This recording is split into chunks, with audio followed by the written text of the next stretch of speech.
Vietnam. I am Director of Environmental Development of ESCAP. I am welcome to wrap up project wrap-up meeting. We had a long journey towards today on building this PopCopy Pan-Asian Partnership for Geospatial Air Pollution. And so this meeting is to review key outcomes of the PopCopy project in regional and national context and discuss lessons learned and also some follow-up actions. Also, we will review and discuss GEMS and other remote sensing data utilization. And while we are ending this project soon, end of this month, but we will continue the work. And then in that regard, we will also present and discuss what would be our follow-up actions. Without further ado, let me first invite Major Tiziana Bonifaz, Direct ESCAP's Information Communication and Technology and Disaster Risk Reduction Division for her opening and welcoming remarks. Okay, thank you very much, Sang-min. I hope you can all see and hear me clearly. Yes. Good. And very good afternoon. I am in Montreal, in Canada. It's minus 10 degrees outside, very cold, but the air is clean. So a very, very warm welcome to all participants.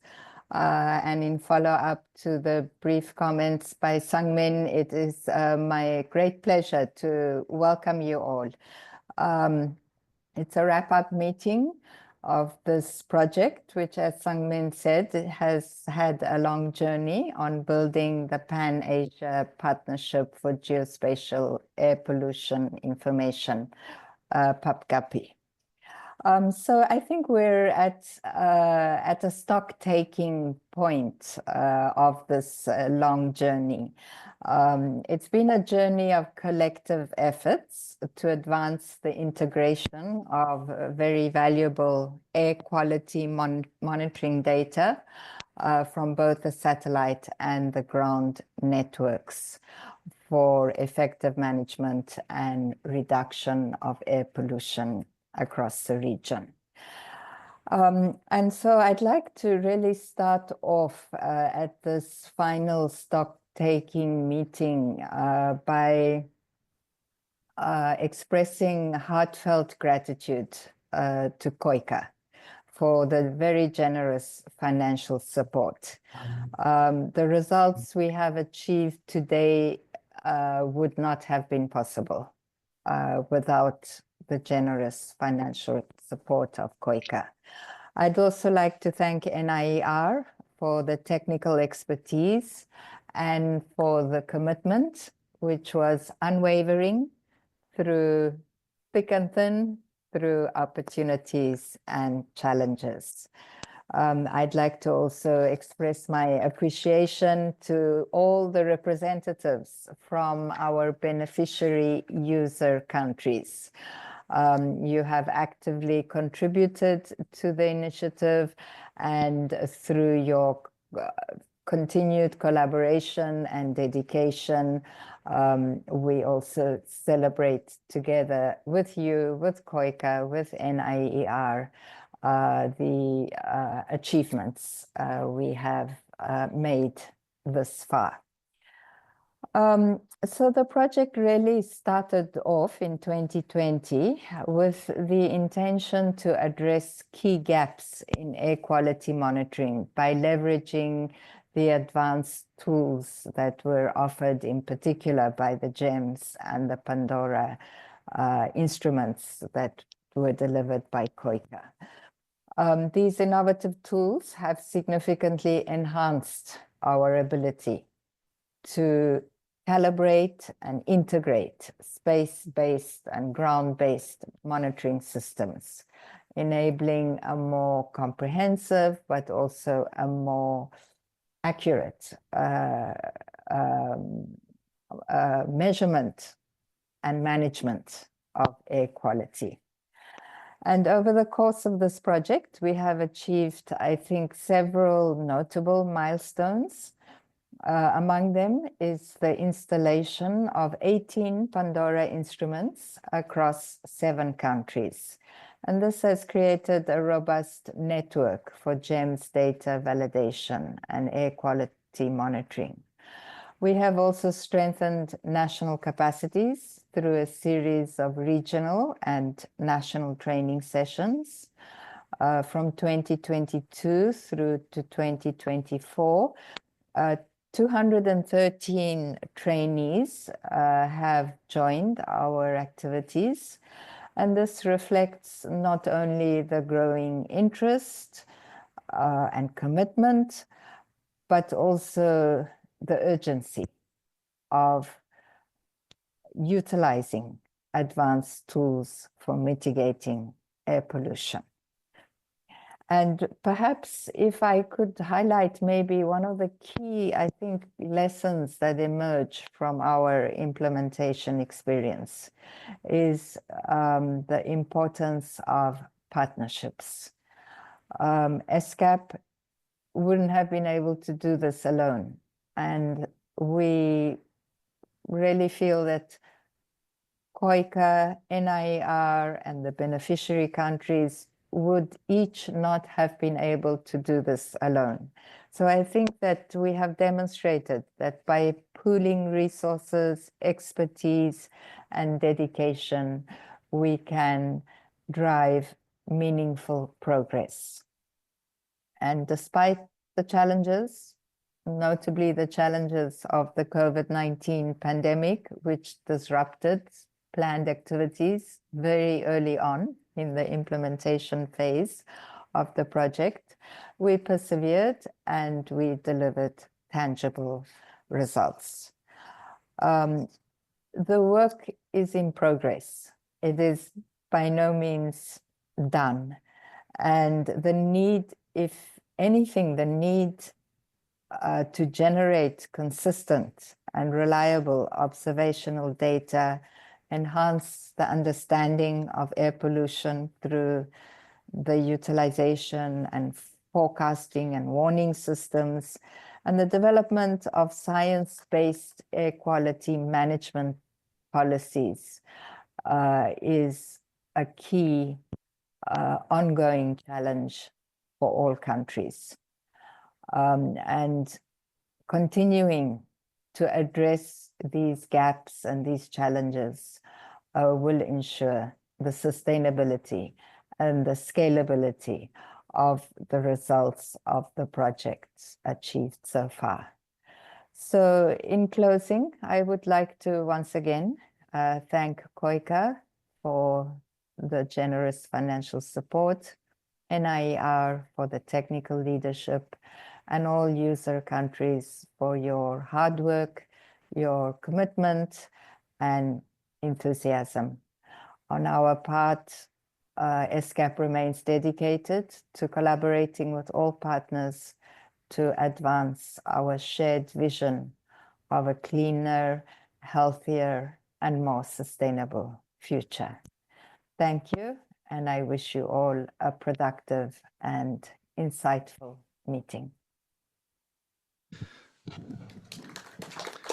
Thank you, Tijana, highlighting the outcome and contributions and partnership. And as Tijana mentioned, the work is in progress. So we are not stopping our work today. So in that regard, we look forward to hearing views and feedback from our members, partners attending today. And as Tijana highlighted, so NIER has been really instrumental in this project as a technical leaders with their technical leadership. So I'm pleased to invite Dr. Dongwon Lee, Director, Environmental Satellite Center, NIER, for his opening and welcoming remarks. Good afternoon, ladies and gentlemen. It is a great honor to address you today at the worldwide meeting of Pandora Asia Partnership for Geostationary Air Pollution Information Project. First, let me express my deepest gratitude to all the partner, operator, and experts who contributed to this ambitious initiative. The collaboration among NIER, ESCAP, COICA, and our regional partner has allowed us to achieve a significant milestone, despite our numerous challenges along the way. From the outset, this project aimed to fill critical gap in air quality monitoring across the Asia-Pacific region. Using advanced tools like GEMS and Pandora network, however, the unexpected outbreak of the COVID-19 pandemic disrupted the planned activity and timeline. In addition, we encountered a wide range of difficulties regarding technical expertise and administrative complexity across the participating countries. These challenges demand resilience, adaptability, and relentless effort from everyone involved.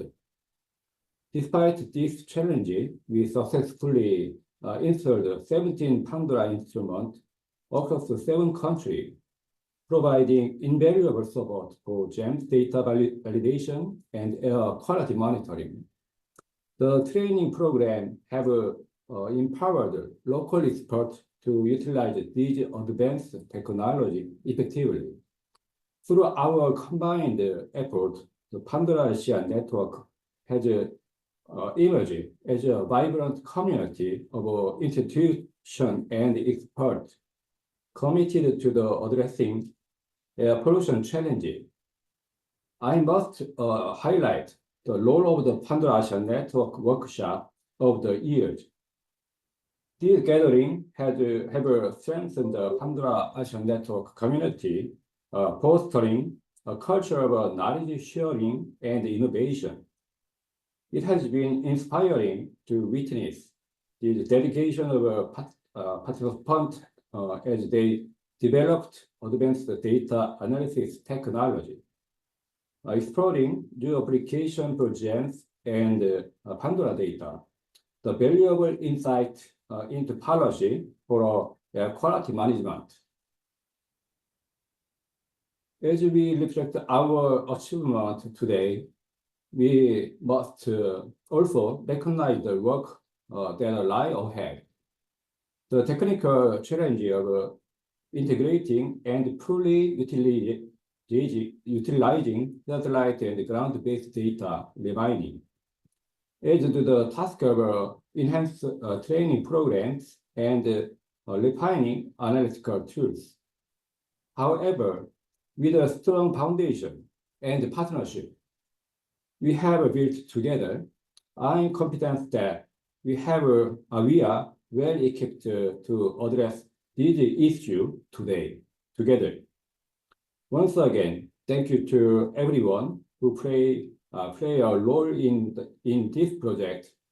Your efforts have not only advanced the science and the technology, but have also contributed to a healthier and more sustainable future for our region. Thank you very much. Thank you, Dr. Lee, highlighting our collaboration and how we have overcome those pandemic challenges and various technical challenges, and also highlighting the role of Pandora Asia network.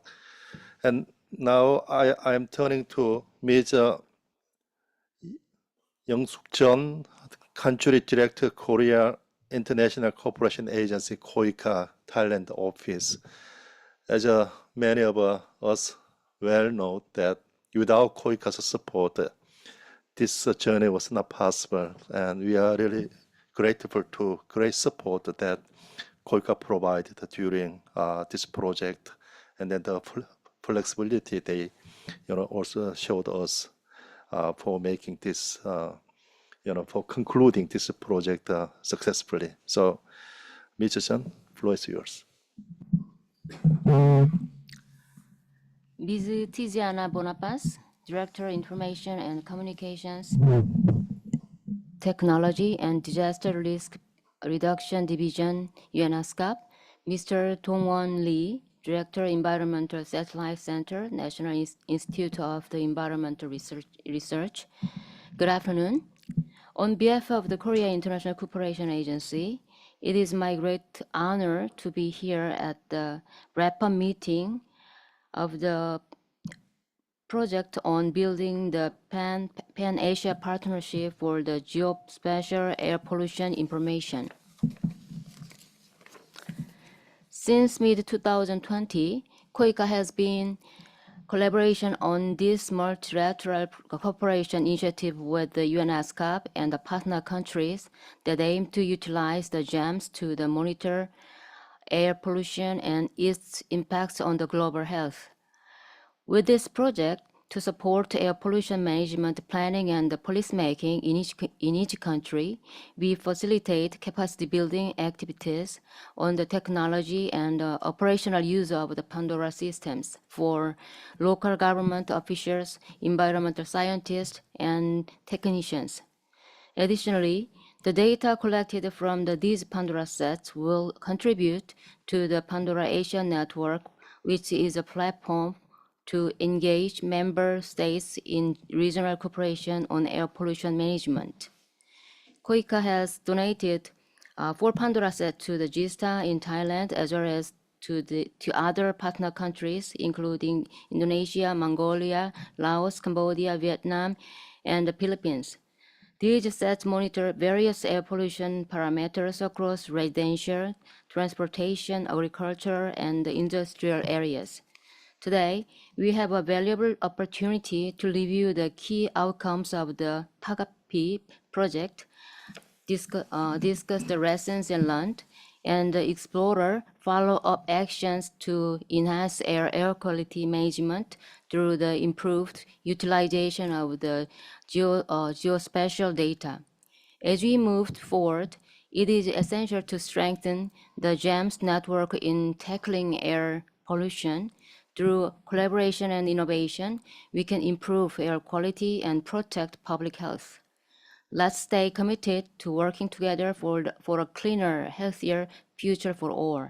Lastly, I would like to thank ESCAP and the governments of the partner countries for their cooperation in making this project valuable and beneficial for the clean international society. Thank you.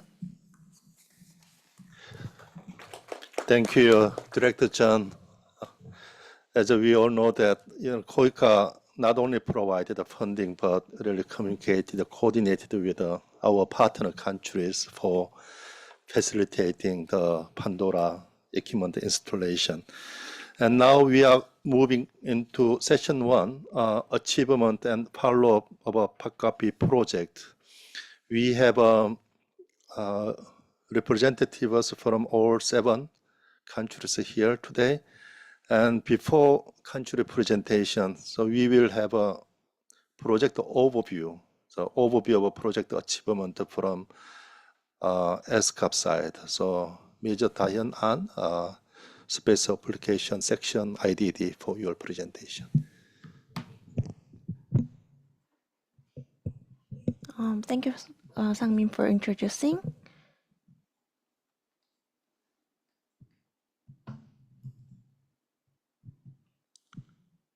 Oh, actually, this is the last slide.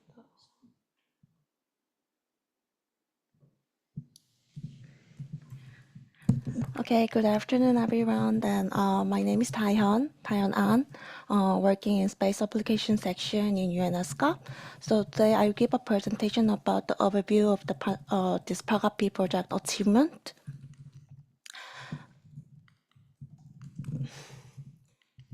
It is not working. Okay, just next slide. Next, please.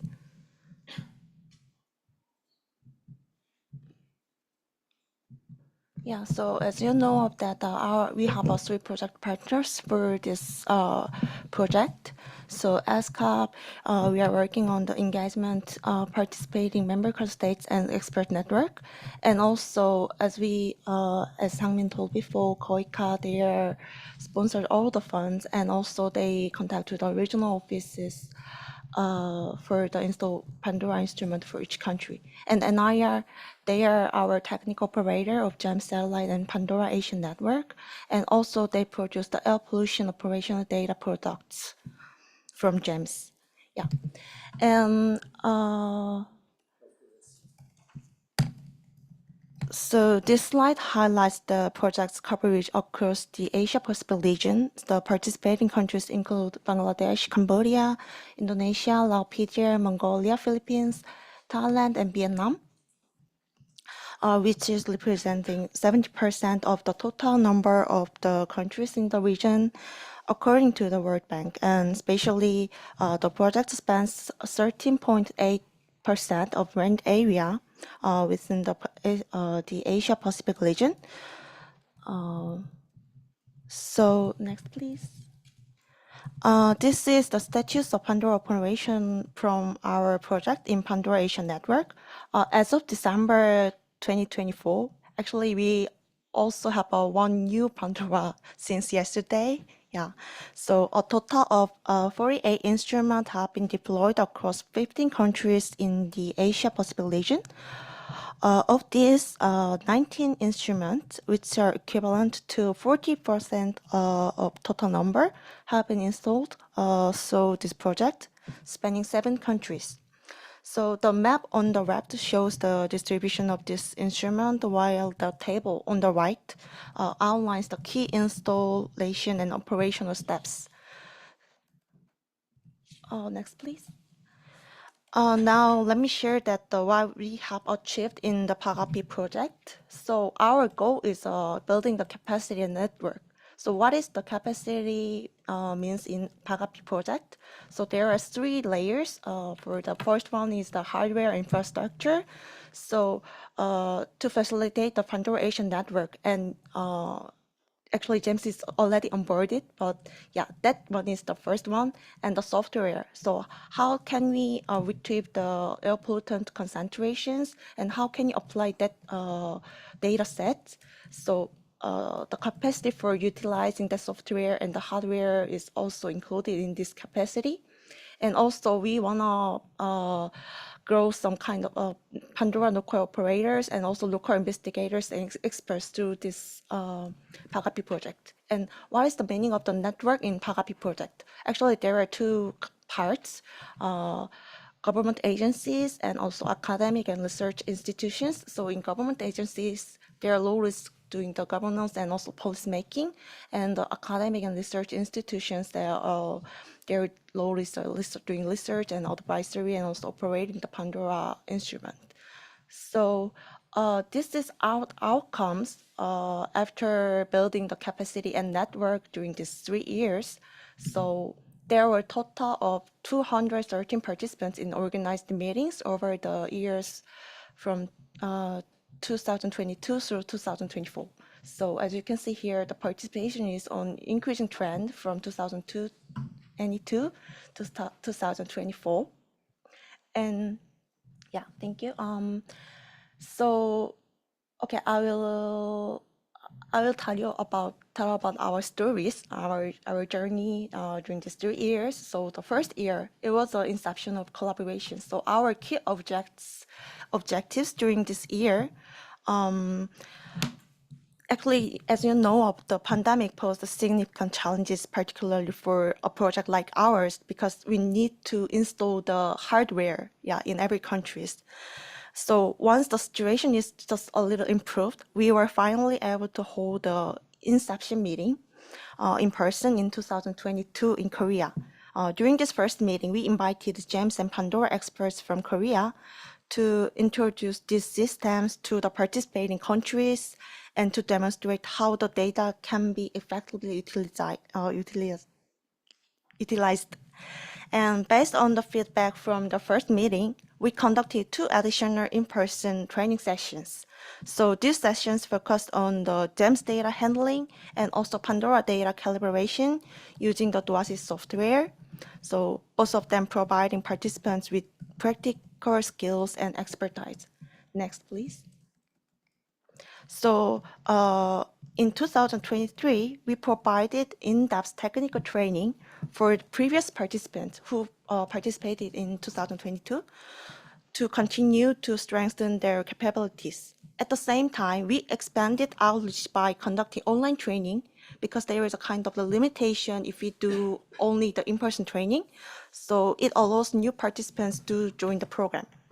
The in-depth technical training introduced more advanced tools, advanced topics such as estimating surface concentration from remote sensing data.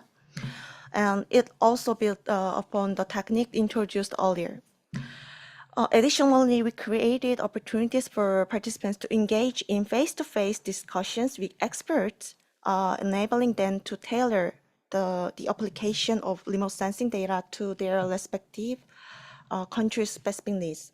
Meanwhile, the online training covered an overview of GEMS and Pandora, as well as practical sessions on data handling, same as we did it in 2022 as in person. So this allowed new participants, newcomers, including those with no prior experiences before, to join and benefit from the program. So further expanding the reach and the impact of the project. So next, please. So now we are in this year. This year we conducted in-depth training sessions for previous participants. We still keep going, including the practical sessions on applications of GEMS and Pandora. These sessions provided more detailed and also advanced training opportunities for the participants who have been with the program since our inception meeting. In addition, we also tailored in-person training programs to meet the specific needs of each country and conducted a total of 7 in-person sessions across the participating nations. While the previous online training overcame the spatial limitations, it still faced the challenges related to the temporal by being delivered in real time. So that's why we also developed the online training program through the United Nations University Water Learning Center, allowing participants to access the training at their own convenience, further overcoming these limitations. Next, please. So this is our achievement in this year. In previous in-person trainings, only representatives from each country participated. I mean, at least around 2 or 3 people from each country, they participated. So, which made it somewhat challenging to enhance the institutional capacity or national capacity. So, however, by tailoring the content of in-person trainings to meet each country's specific needs, we were able to achieve the higher levels of participants' satisfaction. And one of our internal goals has been to grow or train the trainers of trainees. A key milestone in this effort was achieved in this September 2024, when our former trainee from Thailand, Gista, he has participated as an expert in the training sessions held in Laupedia, and he also shared his experiences and expertise operating and utilizing the Pandora dataset. So as for the online training, which will be introduced at the end of this presentation, it is set to be offered to the next 2 years through the platform. So our project will be ended at end of this year, but you can still keep going for this air quality analysis and research. So with the internet, the only thing you need is internet access. So participants will be able to take these courses without any spatial or temporal limitations, further expanding the program's reach and impact. Next, please. So I would like to take this opportunity to express my gratitude to everyone who actively participated in the in-person training sessions conducted in each country in this year. So I also So first, I want to talk about the Thai Geospatial people. So Mr. Chen Siri, he is the expert who gave the lecture in Laopedia when we have a national training program in Laopedia. And so Mr. Chen Siri and Mr. Kulapakti is both of them is the local operators layers of Pandora in Bangkok. And also Miss Nuntikon and Miss Jiratiwan, they are researchers. So and in early of this year, they went to the Korea for OJT under the training to get the information about how to estimate the surface concentrations. Yeah. And on the light figure, we can find Mr. Dawaniam and also Miss Onyu Chimek. And yeah. In Mongolia, when we had the training, both of them were very active participants in all the trainings, and we appreciate all the questions and support they gave us. Next, please. So in Laopedia, Mr. Subilai and also Ms. Kan are the local operators of BNTN site. They got lots of the advices from Mr. Tien Siri from Thailand through their active participations during the training. And in Cambodia, we did a kind of intensive practical session at the time. So, and it was quite new to some participants, Miss Im Laxmi and also Mr. Sokimeng and Miss Danasan, they did not only pay their attention to the session, but also assisted the other participants' practices. So I really thankful for that one. Next, please. And in Philippines, Mr. Allison is one of the participants from our inception meeting. Thanks for all of your participations. And he and Mr. Michael, they gave several internal trainings in Philippines by themselves after our trainings. So we also appreciate for their efforts and one more active participation and support from Mr. Roland Emerito Otadoy from University of San Carlos.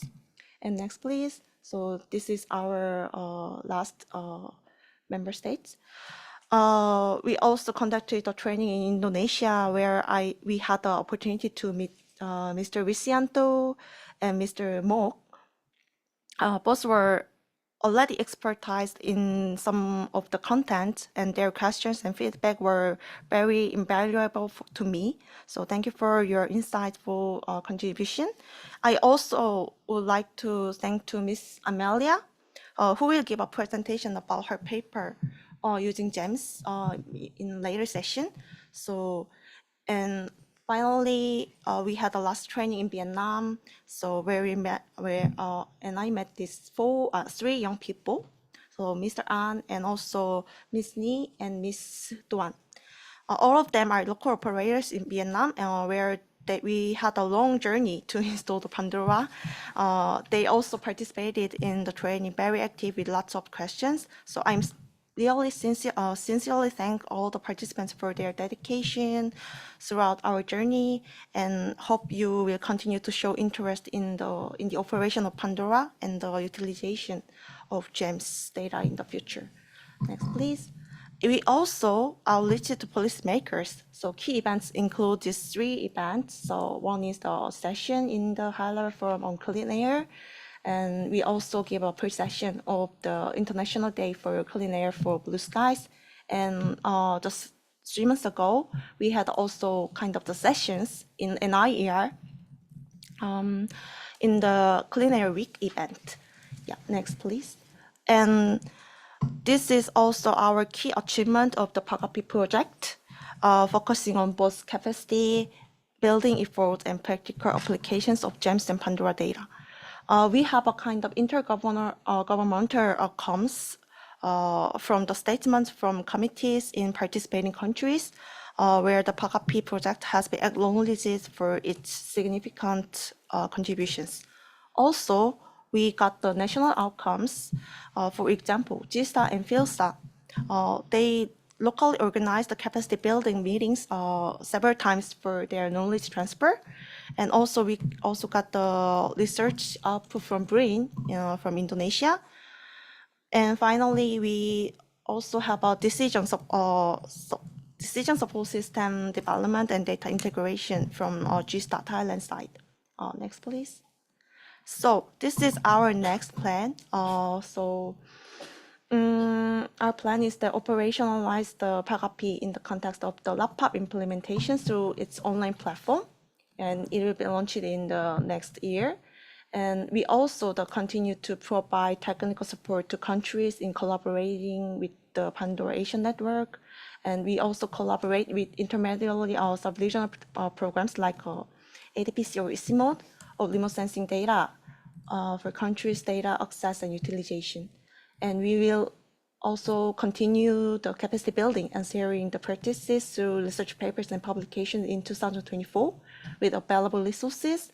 And finally, we also utilize GEMS data for technical projects, including airsheet identification and management. So that's our plan. So thank you for your attention. But before closing the presentation, this one is the online course that I mentioned. So this course will be provided through United Nations University Water Learning Center.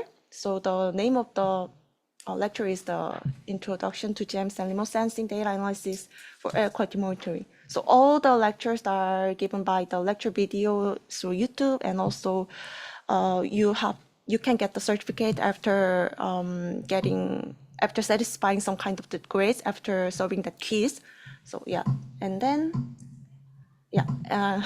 we have a lot of the partners. So thanks to all the partners for your support and collaboration. Okay, thank you. Thank you, Dahyun. So, last few slides are highlighting those experts involved in this project. For international project, we talk about this PAGAPI, PAN, and many other names, but behind those names, it is individual who is really dedicated to the work. So I'm sure that many of you participating in this project, you had a very special personal journey. So that journey will be continued with this partnership. And now we are moving on to country presentation, highlighting your achievement and progress, and also follow-up action. So we will have a first presentation from Lao PDR, followed by Thailand. First, Mr. Birashis Pomsoban, Principal Investigator of Pandora Project from Lao PDR. Mr. Birashis, are you there? Yes. Okay, great. Yeah. Please share your PPT.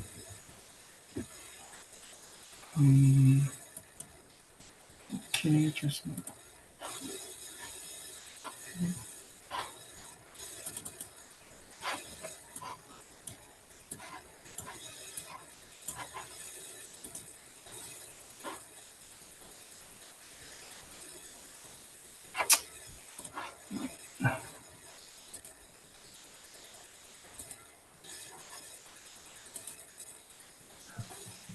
Birashis, shall we put presentation from our side?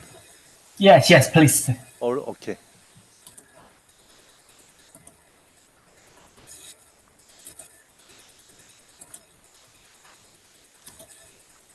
All right, please.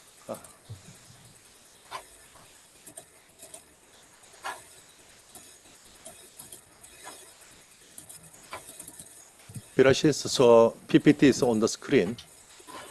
Okay, just find link.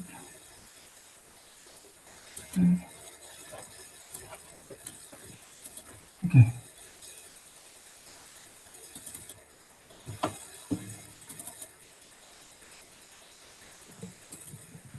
Yes, but I cannot open it. No, we put your PPT on our screen, so you can just tell us then next. Okay. Okay.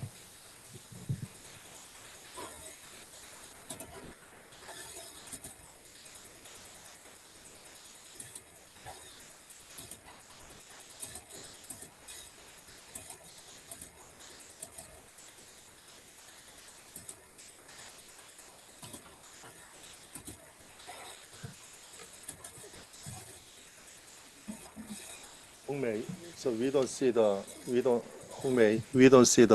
PPT on our screen.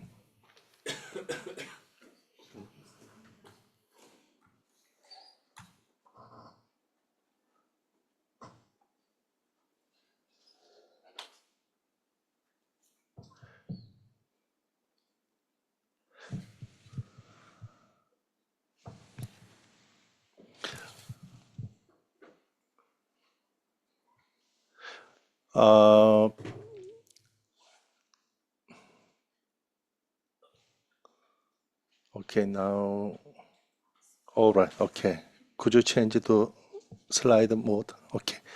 Pirashisa, do you see the PPT now?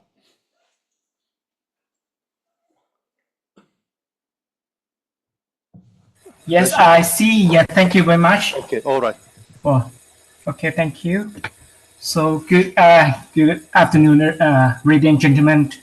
So my name is Bilisit Pomswan, Deputy Director of the Remote Sensing Division. So I work for the Ministry of Natural Resource and Environment, Monthly of Lao PDR. So today I'm happy to share the significance of the achievement of the Pandora and James and the Pakapi in Lao PDR. So and also I will to present for the future plan for the implementation of the Pandora. Okay, next slide, please. So, as you know that the evolution, before let me briefly some the key and the challenge in the air quality monitoring. So in LAPDA, you see that the image they show the key source of air pollution, such as the agriculture activity, industrial emission, and the vehicle exhaust. So that is also the highlight the health and environment impact, including the disorders and ecosystem damage. And next slide, please.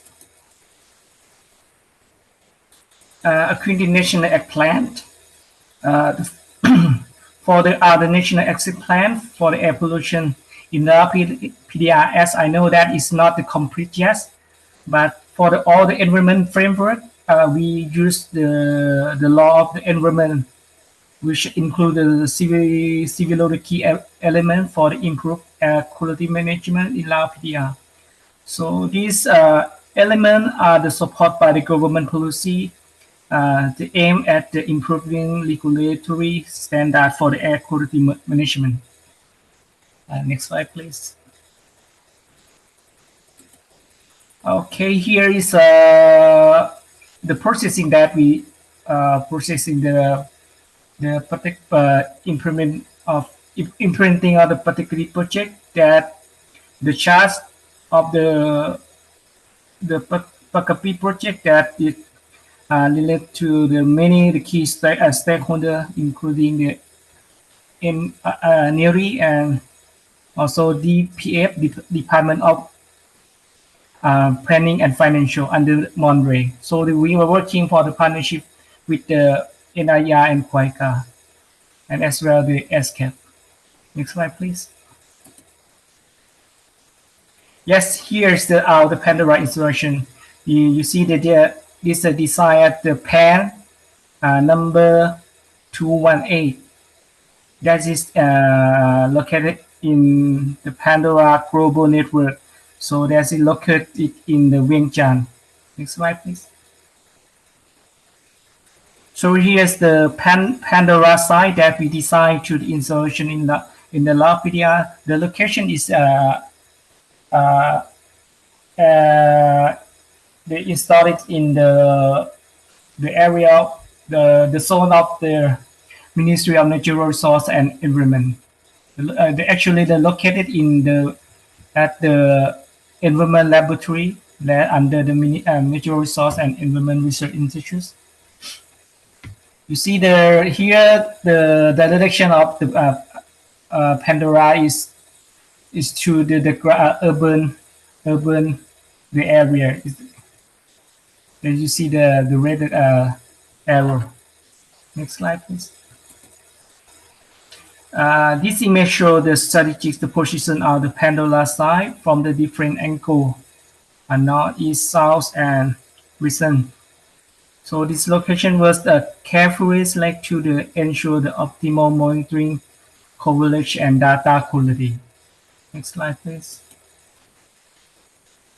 Here's the Pandora installation was you see that is the work successfully completed on the June 16, 2023. As you see in this image, equipment was carefully positioned and covered according to the international standard to ensure the optimal performance. Next slide, please. After installation, we have the we throw the document to the process and generate the comprehensive report to Vice Minister of the Monley, Mr. Jantanet Bulapa. So we have to report the detailing with the technical specification and initial calibration result for our organization. Next slide, please. And also we have the handover with the official, the handover the meeting between the KOICA and NIR to the handover the Pandora official the transfer of the operation and responsibility to our locating team. Yeah, on August. Yeah, thank you. And here is we conduct the detail for equipment inspection by the ECO and NIR. This image shows our team performing through the checking all the Pandora component to ensure the proper functionality by the KECO. Next slide, please.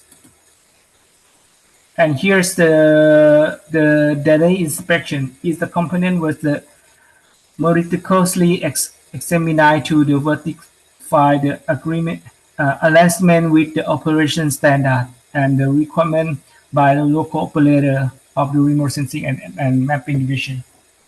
Next slide, please. Yes, it's regarding the data collection effort. I'm pleased to report the server instruction and software migration have been successful to complete for the basic operation.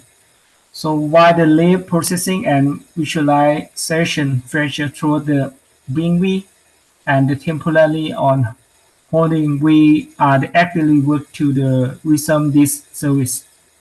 So our team is currently the focus on the gap filling the machine dataset with the completion the target for end of January 2024. The data can be accessed through the Pandora Global Network website. Next slide, please.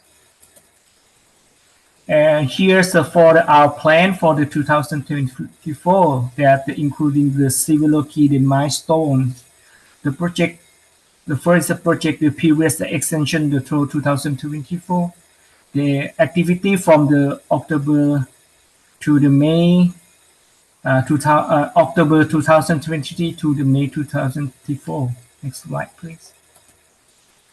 And here we have the opportunity to the KOICA office there to come to the NIR to the estimation the Pandora information and what to discussion about the future plan for the Pandora implementation and also as well how to push it the Pandora data with like for like the same with work with the James and satellite. Next slide, please. And we had the capacity building that is supported by the ESCAP, the GISDA to the capacity building the session with the how to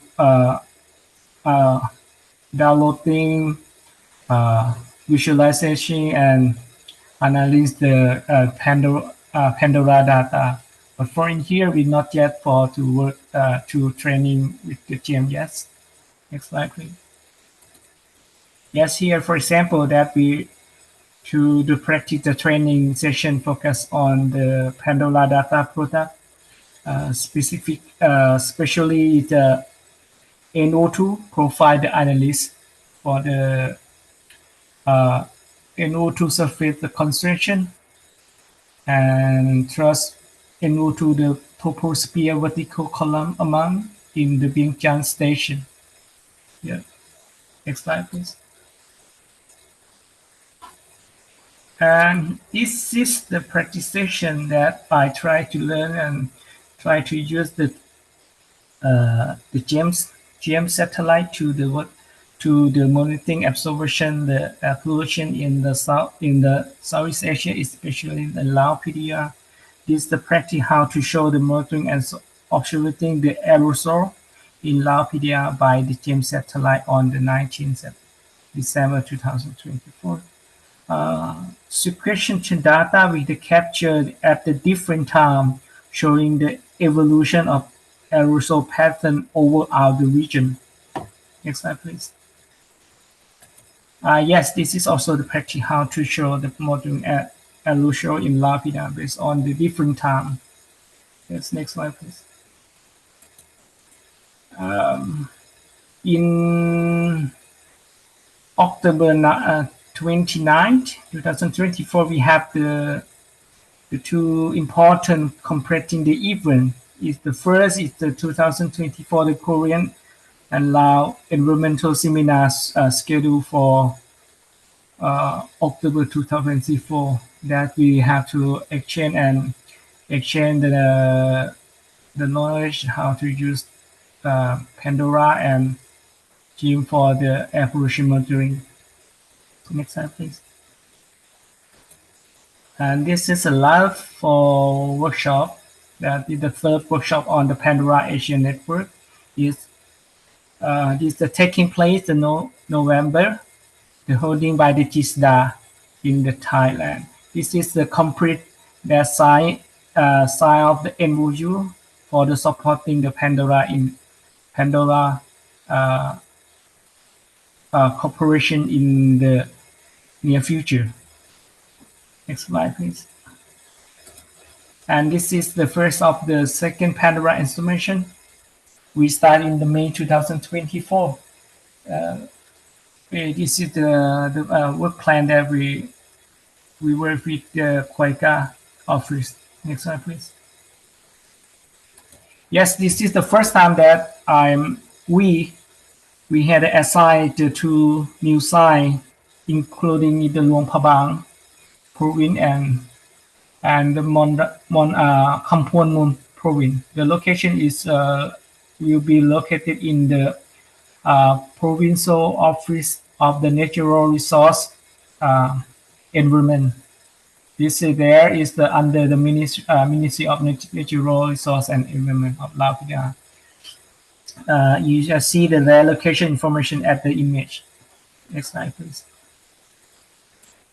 As I mentioned, the first we select to the Kampong province, but according to the discussion and meeting, the second location is changed to the another province is the Champasak province, and you see the detail in the red. The red one is the Champasak province. Is the second Pandora will be installed in the province office of the natural resource and environment of Champasak province. So currently the Pandora and the second Pandora installment have been already sent to the Laos PDR, as I know, and this presently the processing is start to processing the document. Next slide, please. Yes, here is the official document of all the second Pandora installation that with the submit to the Kwaika office by supporting all the comment from the province office of the natural resource environment and Champasak province. That you see the location site for installation the second Pandora. Next slide, please. Here is the technical cooperation in international organization that related to using remote sensing satellite and geoinformation for the monitoring natural resource and environment. disaster risk reduction requirements, and also as well. And as I mentioned that we have to change to location the new office to the climate and acrometallurgy and remote sensing division under the Department of the Metallurgy and Hydrology, but we are still in the under Ministry of Natural Resources. The work which also use the remote sensing and present and to monitoring air pollution and report, especially we have a plan to work with the how to use the satellite to monitoring the transportable area, you call the assets in the near future. Next slide, please. And so this is for the future plan. Yes, we still the Lao PDR, we still need the capacity building. And also, and now we have already the second Pandora installation plans. We also need the data integration analyst for the capacity building. But we'll have to think that about the maybe the near future or long term for the third Pandora installation first, maybe an Imlopaba. We hope that the third Pandora will be reached soon. Yes, here this is almost that the Lapida that we are supported by the Koika, NRI, and ESCAP for the processing the Pandora and Gem and the project under the Pakati project in Lapida. Yeah, thank you very much. Thank you, Mr. Pirashis, for really this detailed information about process and timeline of Pandora installation and operation. And then there are 6 points for your future plan, and there is big question mark about the third Pandora installation. I guess you need a bilateral discussion with the KOICA. Great. And then now we will be moving on to Thailand, and then after Thailand, we will have also followed by Indonesia. So from Thailand, Kun Parunni Promcho,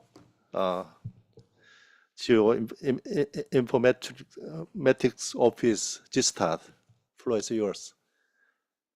Thank you. Can you see? Can you hear? Yes, Can I you hear can me? hear you. Yeah. Let me share my slide. Yeah.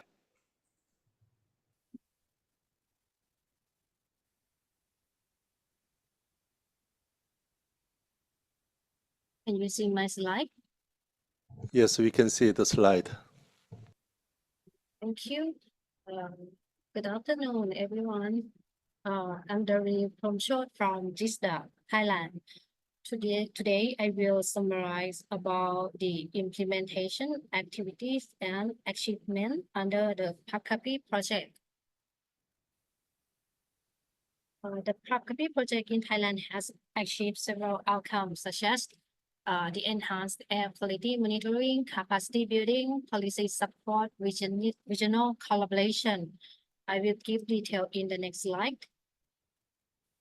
This is the enhanced of the air quality monitoring. We have installation of the Pandora instrument has expanded the country's air quality monitoring capability. This instrument complement the utilized GEMS data, providing valuable ground-based measurement for validation and improve accuracy of air pollution monitoring. Now we have 3 Pandora sites as shown the picture. And this is the new site at Nakhon Pathom. And now I'm in this place to install the instrument while I'm participate meeting also. And next achievement is about the capacity building. This project has contributed to the development of human resources in Thailand by providing the training and knowledge transfer on the use of geospatial data and technologies for air quality management. This has strengthened the country's ability to effectively utilize and interpret air quality information. Next is about decision support tools for the policy support. For this project, we finding and data have informed policy decision and initiative related to air quality management in Thailand. The insight gained from the project have been developed like a decision support tool to help the policy makers develop more effective strategy to address the air pollution challenge.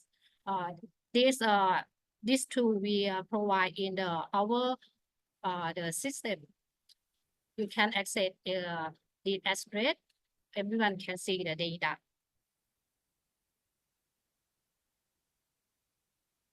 Next is about the achievement of on the regional collaboration. Thailand has a fostered collaboration with the other country in the region to promoting the knowledge sharing and joint effort to combat transboundary air pollution. From the project, we have a technical visit with strengthen the scientific bridges for research collaboration between Vietnam and Thailand to establish the cooperation in research and development and to support the development of joint research. And we also seek the research collaboration with the other country in the next time.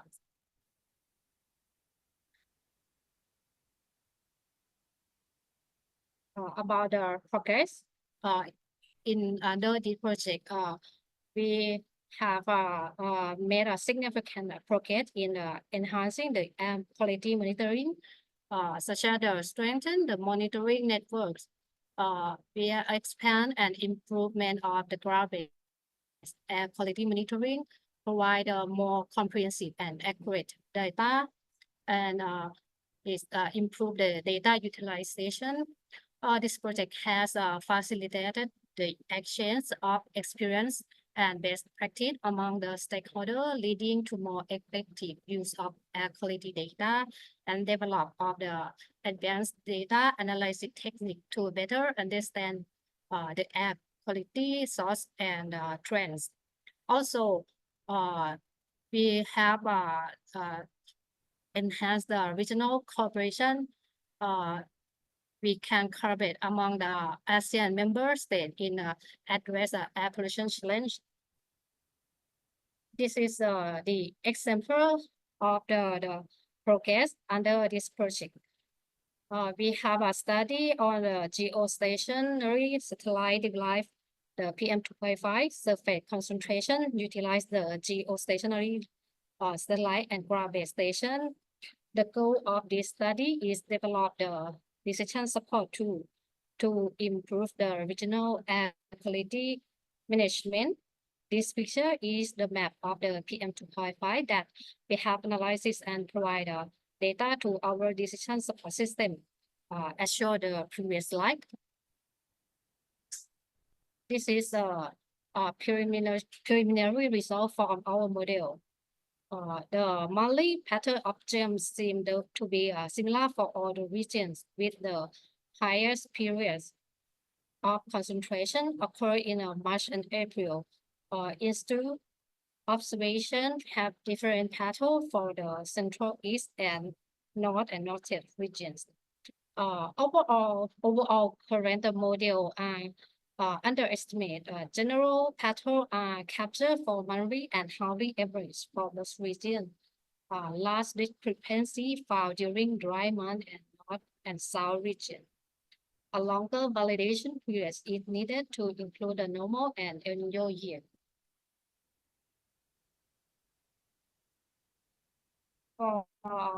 The follow-up action plan to utilize the remote sensing in air pollution. We have to strengthen data integration of and analysis to develop the data integration platform to combine remote sensing data such as the GEM, Sentinel, 5P, or other remote sensing data with a ground-based measurement. for the monitoring the air quality, and also invest in advanced data analytic technique, include the machine learning to extract more meaningful insight from the combined datasets. This will enable more accurate quality forecasting, sort apportionment, and impact of assessment. We will expand the application of remote sensing data to explore the use of remote sensing data for the monitoring other air quality parameters beyond these current measures, GHG gas, and integrate the remote sensing data into the existing air quality management to improve the decision making and optimize resource allocation. And for the capacity building and knowledge transfer, we will organize a workshop or knowledge sharing event to enhance our capacity building of relevant stakeholder and collaborate with the academic institute and researcher to develop an implementation innovative application for the air quality management. Okay, that's all of my presentation. Thank you very much. Thank you, Kuntaruni, highlighting the outcomes of this project in the context of capacity building, policy support, regional collaboration, and air quality monitoring.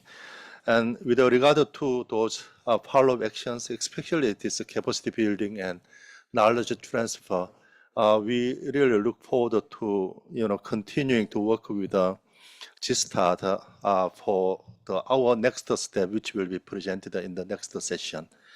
And then we will move on to Indonesia, Mr. Rishanto from BRIN. Yes, I'm here. Hello, everyone. Good afternoon. Can you hear my voice? Yes, so we can hear you. Okay. I will start my presentation. I will share my own screen. Yeah.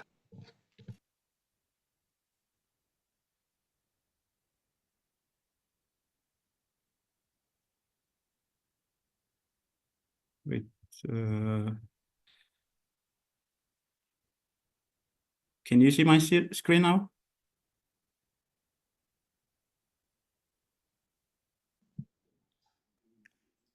Yes, we can.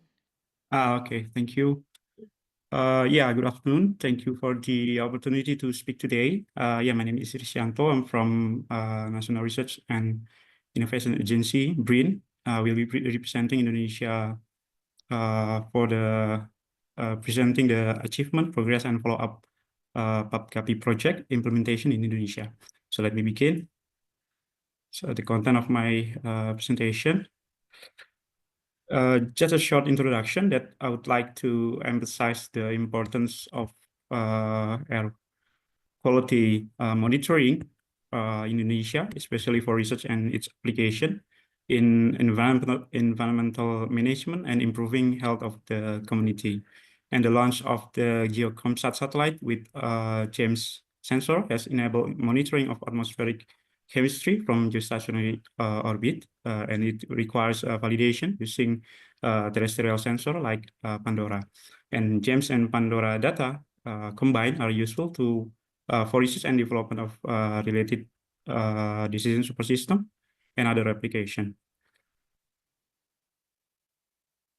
In air quality, including urban air pollution, transboundary air pollution, and climate change.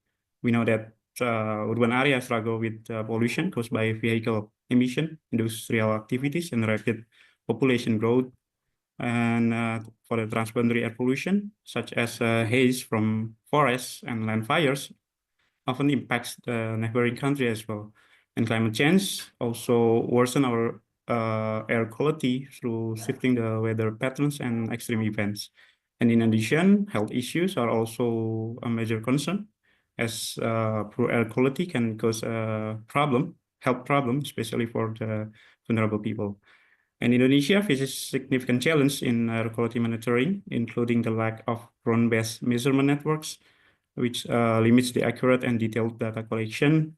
And in addition, this country also has a complex topography and diverse climate system, make it difficult to track and predict air quality air quality variation effectively.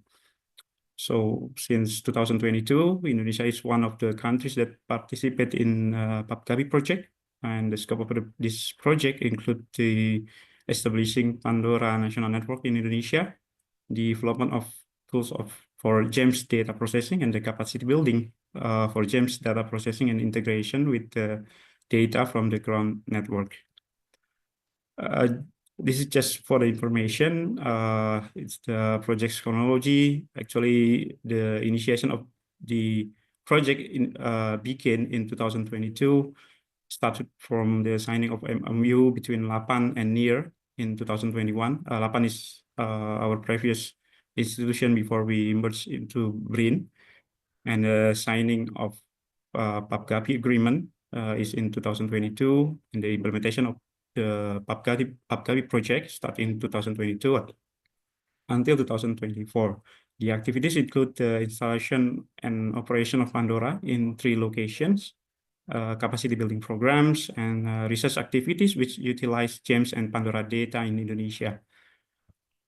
This more detail on the status of our Pandora installation and operation. I mentioned that we have successfully installed 3 Pandoras in 3 locations. That is in Bandung, Agam, and Pontianak.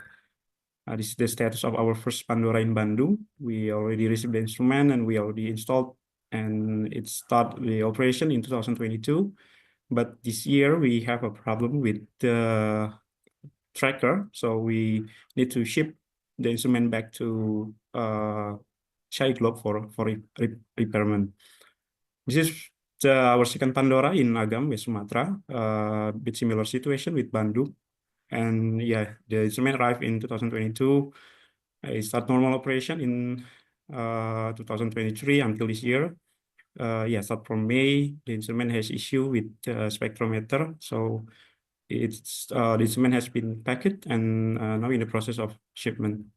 And this is our third Pandora site in Pontianak, in West Kalimantan. We have constructed the tower needed for the instrument placement, and start from March this year, the instrument has operated normally. And yeah, as for now, this is the only Pandora in Indonesia that currently in normal operation. Yeah, the project of PAPGABI include the capacity building, and this is the in-person training that we participate in, training and workshop supported by KOICA, NIR, and ESCAP. And it's the latest capacity building activity that held for the first time in Indonesia.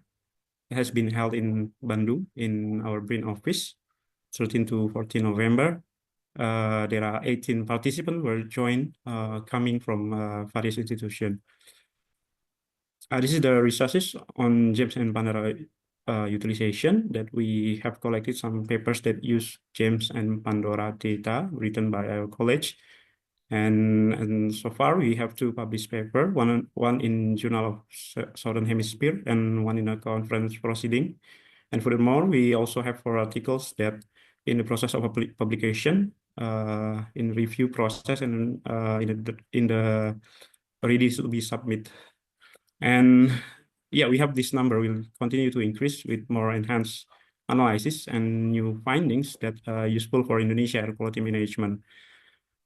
And one of the goals that we set since the beginning of the project, that we wanted to build a kind of information system, a kind of decision support tool, which utilize the GEMS and Pandora data to monitor and provide prediction of air quality parameters. And actually, BRIN already have the system, which we call as Rikandi. But we understand that it still needs much work to do to make this tool more applicable and widely used, especially for stakeholders and the decision makers. So currently we only add UD from GEMS, and we will continue to add other GEMS parameter as well as from Pandora observation. We also expect that monitoring of near real-time data from GEMS and Pandora will be available. And if possible, there will be a conversion of column parameter to surface concentration, early monitoring of 6 main air quality parameters, and prediction and data simulation from the atmospheric chemistry model. Yeah, to sum up, we understand that air pollution remains critical global issue, especially in Indonesia, which face challenges from urbanization, industrialization, and natural events like forest fire and volcanic eruption. And technologies such as GEMS and Pandora have significantly enhanced our quality monitoring capabilities. And through PAP-GAPI project supported by KOICA, NIR, and ESCAP, Indonesia has advanced capacity building efforts and deploy Pandora instrument at key location. And regarding the follow-up action, I think we still make it in general that we want to first strengthen our collaboration and partnership with international and national organizations to address air pollution challenges, enhance the use of GEMS Pandora data for detailed quality analysis and forecasting, and deploy our decision support system or tools to provide actionable insight for the policymakers and stakeholders, and enhance the capacity building on air pollution management. Yeah, I think that's it all from me. We'd like to thanks to all of our partners, KOICA, NIR, and ESCAP for supporting the PAP-GAPI project. Yeah, we look forward to our future collaboration and cooperation. Thank you very much. Thank you, Mr. Risanto, highlighting your progress with regard to capacity building and research and decision supporting system. And we have seen now many academic papers utilizing GEMS data, but BRIN, in addition to that, BRIN has been really supporting utilizing this data for now 6 papers, 2+4 journal papers. It is also encouraging. And then as we have seen presentation from Thailand and Indonesia, integrating or utilizing GEMS and Pandora data for decision supporting system, it is really encouraging. And this is a really call for, the data utilization, remote sensing data utilization. So our collaboration will continue. So we will now, with that, we will move on to Mongolia. So Mr. Angkor Dabayan from Institute of Meteorology, Hydrology, and Environment. Mr. Angkor. Hello. Hello, can you Okay. hear me? Yes. Okay, now I'm sharing my screen. Can you share my screen? Could you enlarge? Could you make that Oh, okay, to just slide one- mode?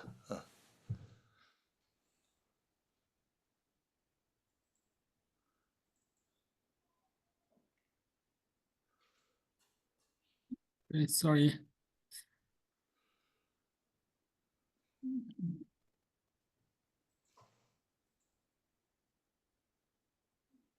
Okay, Yes, it's good. okay. Good afternoon, everyone. My name is Tawanim. As a researcher in Institute of Meteorology, Hydrology, and Environment in Mongolia.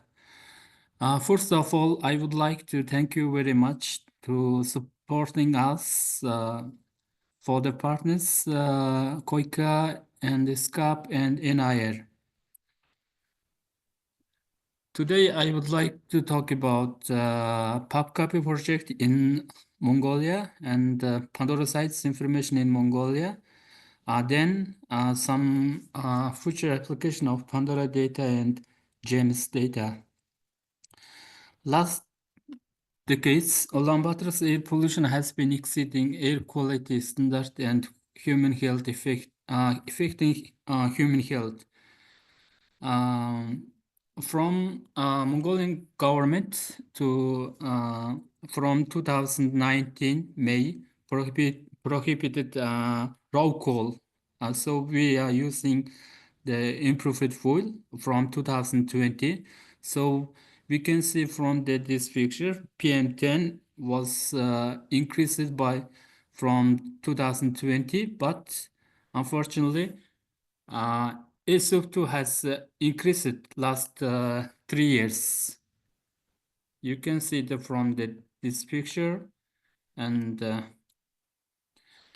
also under this project, we installed 2 Pandora in 2022 May and 2022 July. But unfortunately, in Ulaanbaatar's Ulaanbaatar's Pandora has been broken in 2020 November, so we repaired it in sent to the SAA Club, supported by Professor Yukio John. So we repaired it, installed it again from 2024 in May. Also, one Pandora is installed in this year, this month. It's located off the Ulaanbaatar city. It's almost 16 kilometers of the previous Pandora. And after this under this project, we can see we joined the Pandora Global Network, so we can compare to other countries pollutants.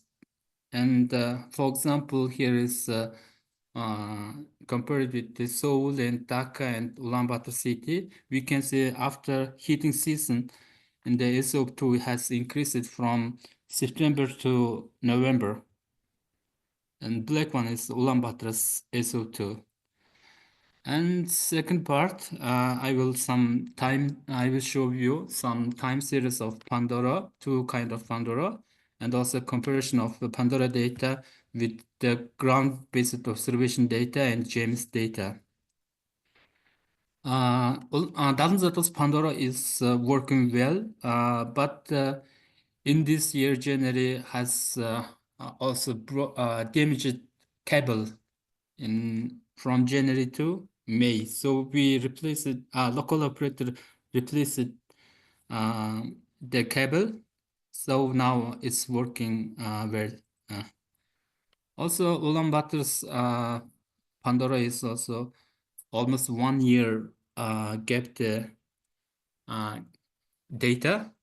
So we can say the time series of the Ulaanbaatar's Pandora. Here is the quality of Pandora, Ulaanbaatar's Pandora data. Also in Mongolia, we have Aeronet Pandora, Aeronet symptometer. Also, we compare it with the Pandora and Aeronet. Its difference is almost 5 meter between the Aeronet and Pandora. Then also we compare it with the GEMS data and Pandora. And also we compared ground observation measurement, Ulaanbaatar's air quality monitoring stations. Here is SO2 and NO2 compared with the Pandora and ground measurement. Here is we can see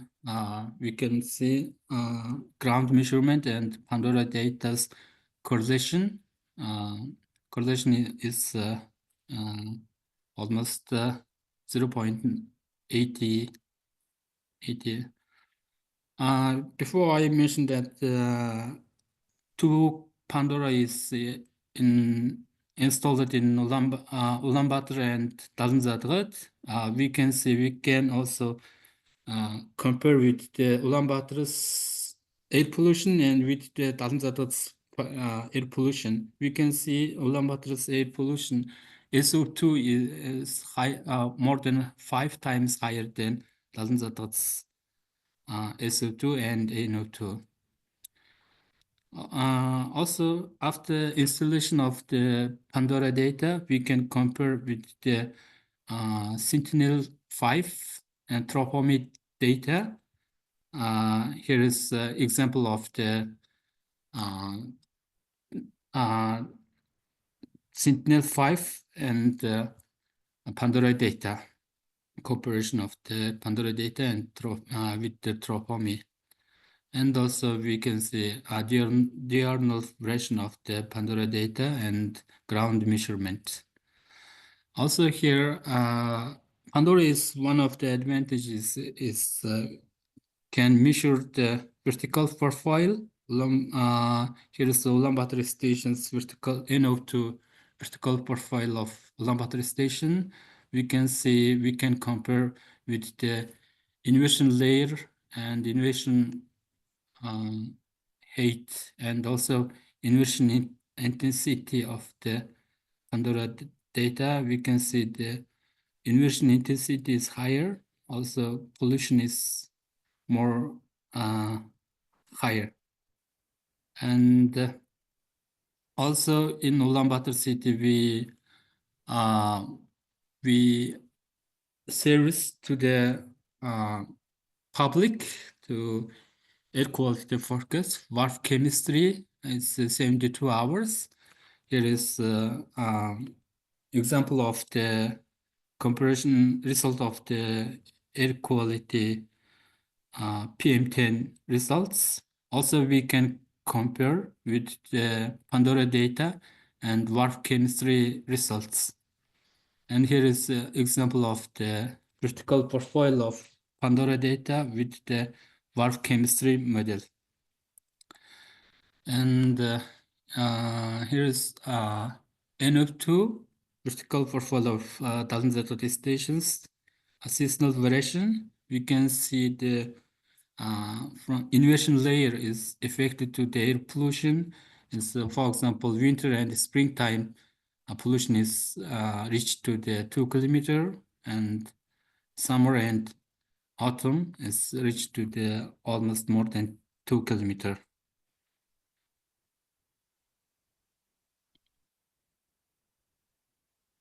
Okay, one of the Mongolia's environmental issue is dust storm in Mongolia. And the Tasmazadgat P217 is Pandora is located in the southern of Mongolia. James also covered in southern of Mongolia. Here is dust observation network in the Mongolia. We can see LiDAR and dust ceilometer and also Pandora. Unfortunately, almost all dust storm monitoring stations was broken, so it's now it's just working Pandora and Korea's two kind of station is working well. And so we are trying to forecast Adam 3 Heights model is operated by Korean Meteorological Agency. In Adam Heights model was installed in Mongolia in 2017. So we don't have enough ground measurement data. So we just here is just only one station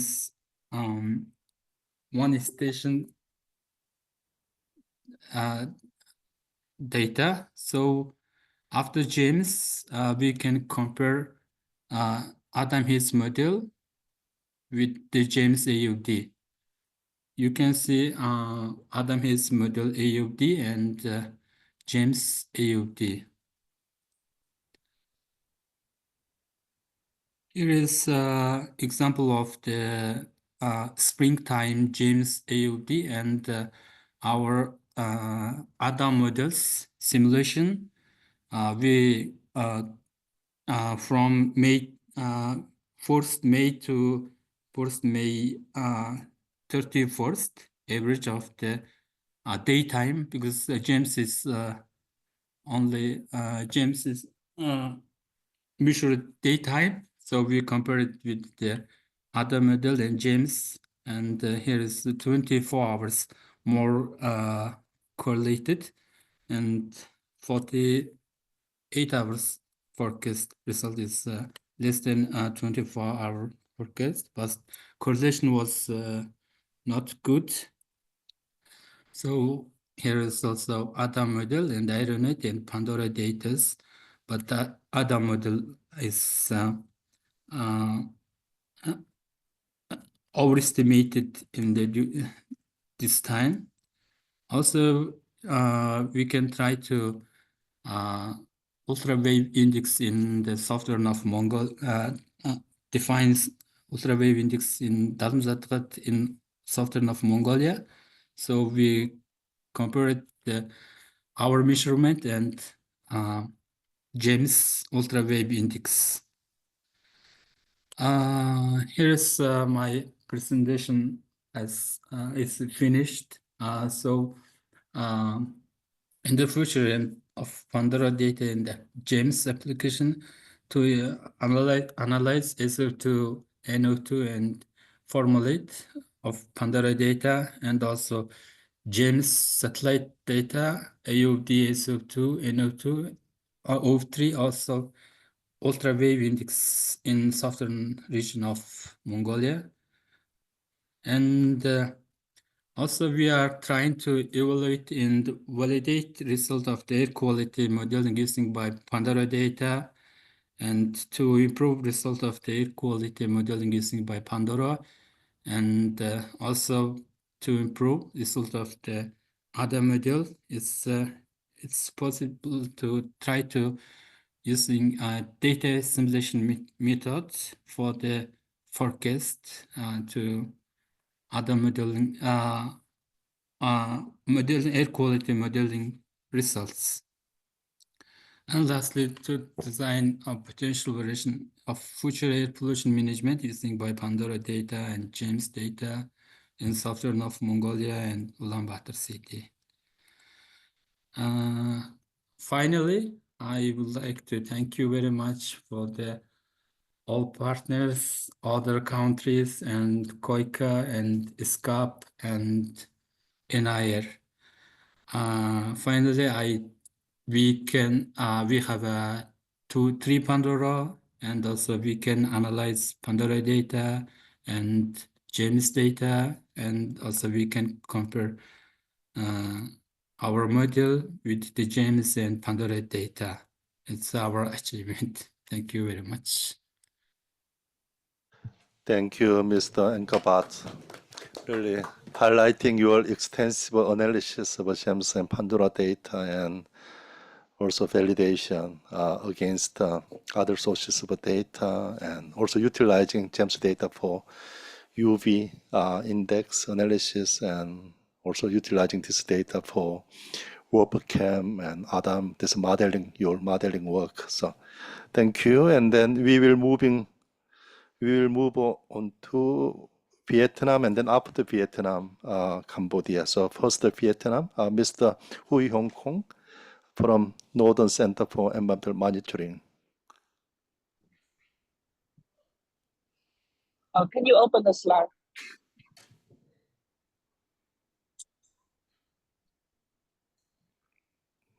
Yeah, so we will put your slide here. Yeah. Okay. Oh. Okay.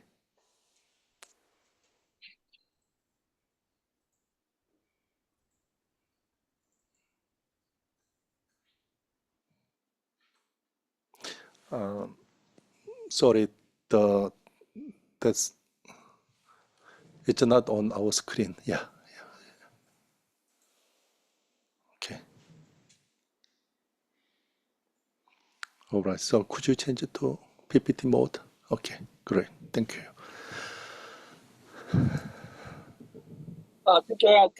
Can you hear me? Yes, we can hear you well. Okay, lucky. So on behalf of our center leadership and on behalf of Mr. Hoàng Công Huy, I challenge the LO from the Northern Center for Environmental Monitoring will be present today. So today our presentation will be the overview of the Pandora installation in Vietnam. Next slide, please. Okay, so about the overview of the Pandora installation. So we set up 3 Pandora instruments in 3 locations. In Hanoi is in our center, the Pandora 226. In Da Nang is a Pandora 222. And in Ho Chi Minh City is a Pandora 223. All 3 region centers is set up with a Pandora instrument. Next. Next. Okay. So because of for the last workshop that we already present that the status of Pandora installation will be set up in November. So today I report about our current status of setting up the Pandora instrument in Hanoi. So we install the Pandora instrument on the rooftop of the center, and after training from ESCAP and COICA, we have successfully set up the Pandora instrument to the site. And furthermore, we have the training how to extract the CHAM data and the Pandora data from the Pandora global network and plot the Pandora data. Okay, next. As you can see here is our picture for the setup the Pandora and training about the instrument. And after setting up the instrument, there are a team from the Keiko to come to our center for inspection the device, and there's some the suggestion about the device installation at our side. Okay. In Hanoi, furthermore, we have until now until today we have already finished the alignment of the instrument.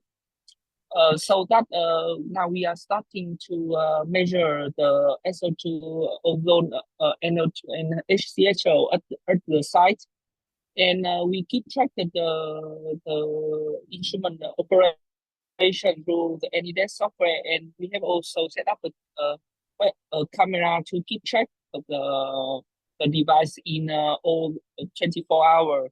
As you can see here, we have a camera in the AnyDesk software to keep track of the operation of the device.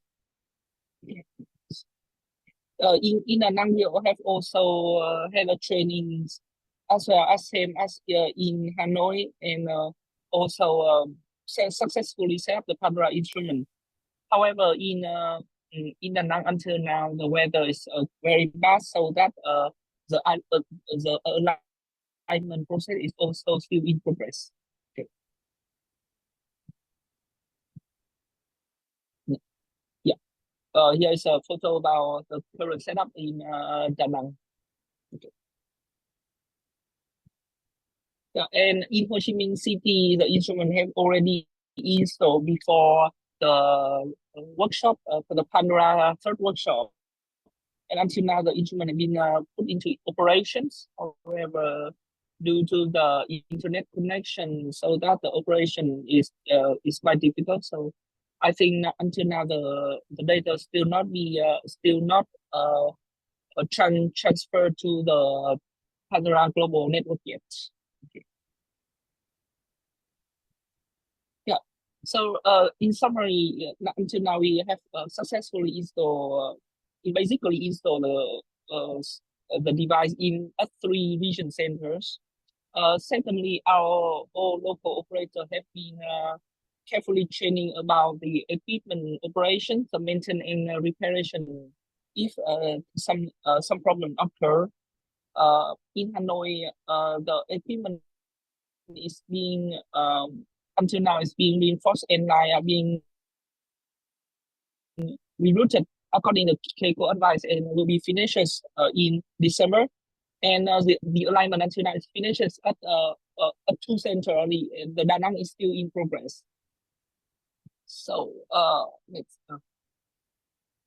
So our next plan, firstly, is to continue to promote the signing of the MOU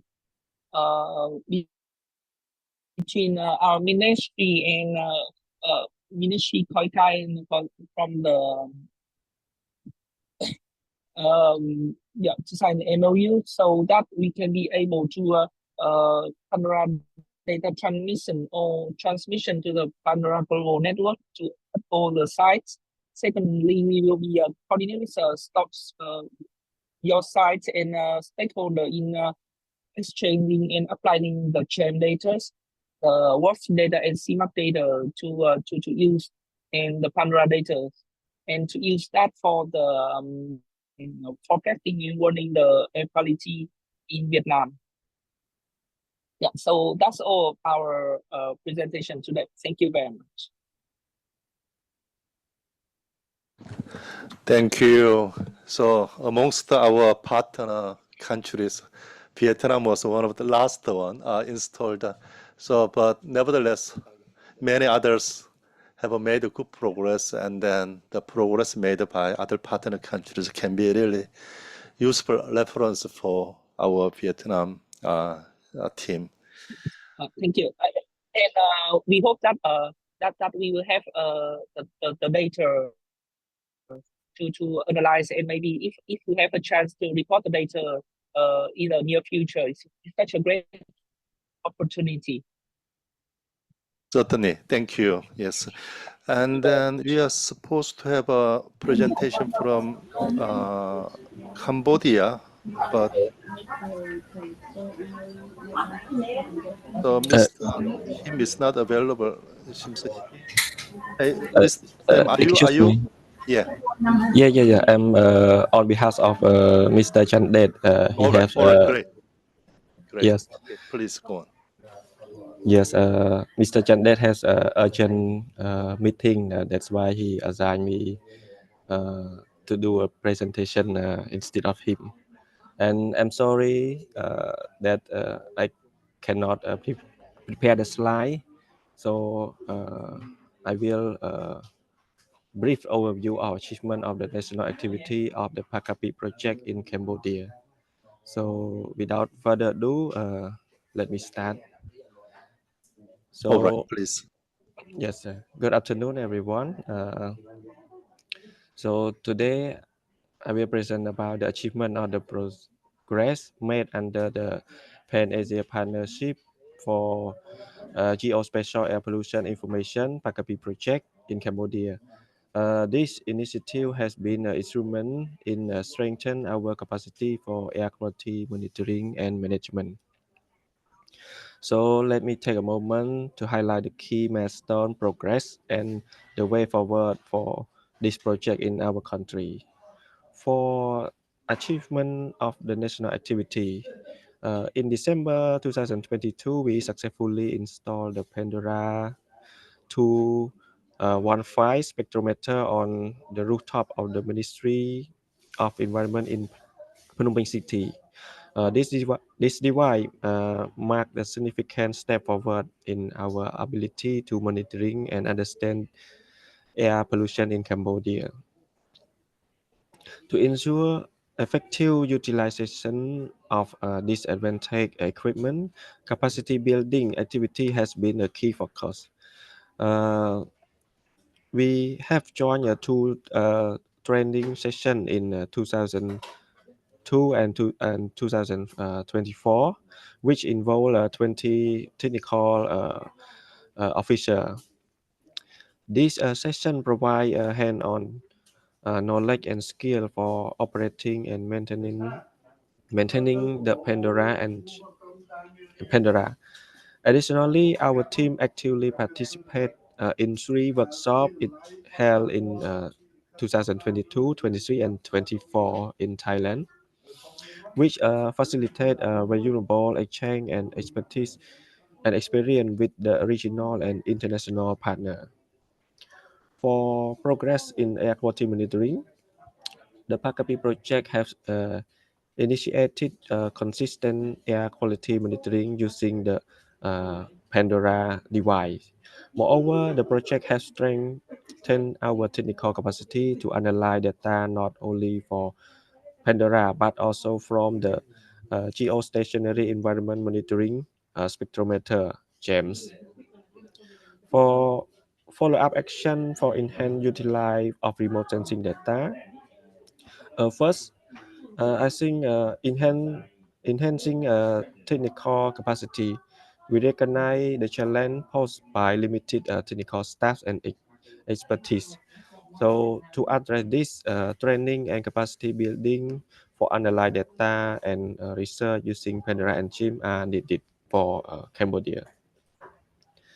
And also, we face a lot of problem during after install the Pandora. such as the mini computer was broke and the port also not work. So I think developing a technical guideline is good for Cambodia. For technical guideline, manual will be developed to standardize the operation and maintenance for Pandora device. And the last, integrate data utilization. We aim to strengthen the integration of data collection from Pandora and GEM into National Air Quality Database. But this could happen.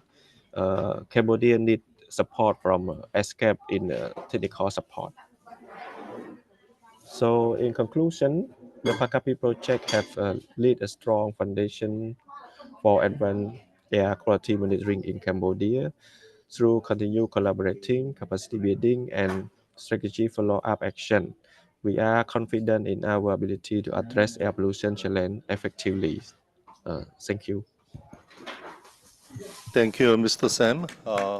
This describing your participation in capacity building, and also those are 3 points for follow-up, enhancing technical capacity for data analysis, and the need for this technical guidance for Pandora maintenance, and then your plan for integrating this data into national air quality database.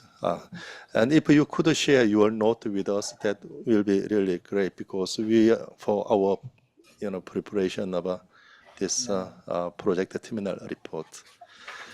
Thank you. And then we will move on to Philippines, Mr. Ellison Castro, Senior Science Research Specialist from PIRSA.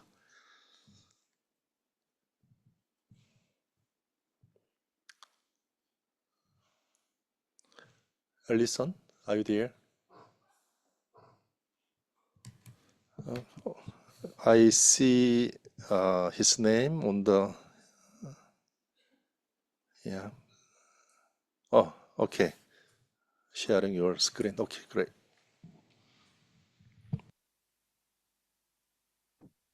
Hello, Yes, we can hear you. thank you. Uh, Can everyone see my screen? Yes. Okay.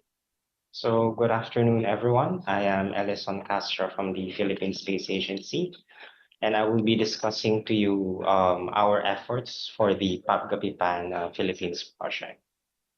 So as a introduction for the PAPGAPIPAN here in the Philippines, so it is a technology transfer, data sharing, capacity building, and international cooperation initiative on air pollution through the partnership among the Republic of Korea, ESCAP, COICA, and NIER. So it is a joint utilization platform of environmental data. We are partnered with the NIER, KECO, and COICA for the Pandora installation and operations. We are being capacity built by the ESCAP, and the 4 Pandora operators are our partners in the project. So they are namely the Manila Observatory, the Department of Environment and Natural Resources, the Mariano Marcos State University, and the University of San Carlos.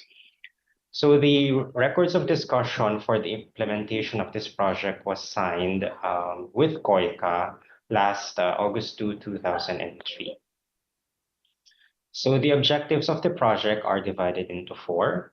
So the first one would be to conduct national study to improve air quality plans and policies, fill the data and information gap in the nationwide monitoring of air quality through GEMS and Pandora, enhance capacity in using the GEMS and Pandora equipment through conduct of training programs, and lastly, we wish to promote local cooperation in the country for nationwide monitoring of air quality. So we shall look into each of these objectives and how we have implemented each of them. So the first one, the conduct national study to improve air quality plans and policies. we have joined several the HAQ, which is part of the NASA DNR partnership here in the Philippines. So we measured, or NASA measured air quality parameters using two aircrafts, the DC-8 and G3. And we are planning to use these measurements to further calibrate the GEMS instruments. One of my colleagues, Ms. Angelica De Hita, was also part of the conduct of the national study by studying the PM 2.5 relationship with other trace gases from Sentinel-5P. She recently presented her study in the Asia Pacific Remote Sensing in Taiwan just this December. And we are showing here some of the measurements from the Manila Observatory Pandora. So here are the surface concentration of nitrogen dioxide, the tropospheric vertical column amount, and the ozone total vertical column amount. Next, for the filling the data and information gap in the nationwide monitoring of air quality through GEMS and Pandora, I am showing here the map of the Philippines and the corresponding locations of the Pandora instruments. So we have the Manila Observatory here in the Quezon City, or the National Capital Region of the Philippines. The University of San Carlos in Cebu City. The third Pandora in the Puerto Princesa City in Palawan. And lastly, the MMSU Batak in Ilocos Norte. So here we have one Pandora instrument, which is in Manila Observatory, called a UAQMS. So this is mostly for urban air quality analysis and study, while the other three are for the background. So these three background AQMS, or air quality monitoring stations, are for a reference Pandora measurements. The third one, the enhancement of the capacity building in using the GEMS and Pandora equipment through conduct of training programs. We have participated and have conducted several capacity building activities here in the Philippines since 2002. Two of our colleagues were participants in the data applications of Pandora spectrometer instrument last June 2022. We were also part of the Young Scientists Forum, the preparatory training for the expert community of Pandora equipment, and the high-level forum on clean air in Mongolia. Whereas in the local participation or in local capacity building, we have capacitated local partners in the Philippines by introducing GEMS data, how to access them, and the processing and products of the satellite. And during our site inspection in the Cebu City, or the University of San Carlos, we have also capacitated the students there. Two of my colleagues were also part of the technical mission in South Korea. And in 2023, we were part of the GEMS and Pandora data online training. And during our site inspection in the Palawan region, we introduced the PAPGAPIPAN PH project in the DNR there in Palawan. And we were also part of the Clean Air for Blue Skies in Bangkok, Thailand. I personally was a participant in the GEMS capacity building training program in the beginning of 2024, and I capacitated my colleagues here in PhilSA for my learnings from the capacity building program. And we have just conducted our last training program for the year last December. So this is on the training on the advanced GEMS and Pandora utilization. And lastly, for the promotion of the local cooperation in the country, we have introduced or kicked off the PAPGAPI PAN-PH project when the records of discussion for PAPGAPI was signed in August. And we also have partnerships with UP Diliman, or the University of the Philippines Diliman, a university here in the Philippines, for the project Air Move, which also captures or measures air quality, but on the surface level. And we were also part of the Asia AQ campaign last 2024. Upon the installation of the Pandora instruments, we did the ceremonial turnover for the 4 Pandora instruments located in the 4 sites at the Manila Observatory.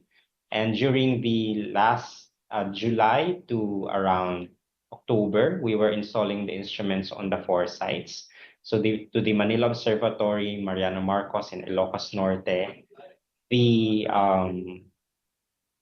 DNR or the Department of Environment and Natural Resources in Palawan, and lastly, the one in Cebu. During this installations, we were also capacitating the personnel and the students there on how to use Pandora and the GEMS instruments. So for the next action items for the PAPCAPIPAN Philippines, we would continuously operate the Pandora instruments and by the local operators with our support from the Philippine Space Agency.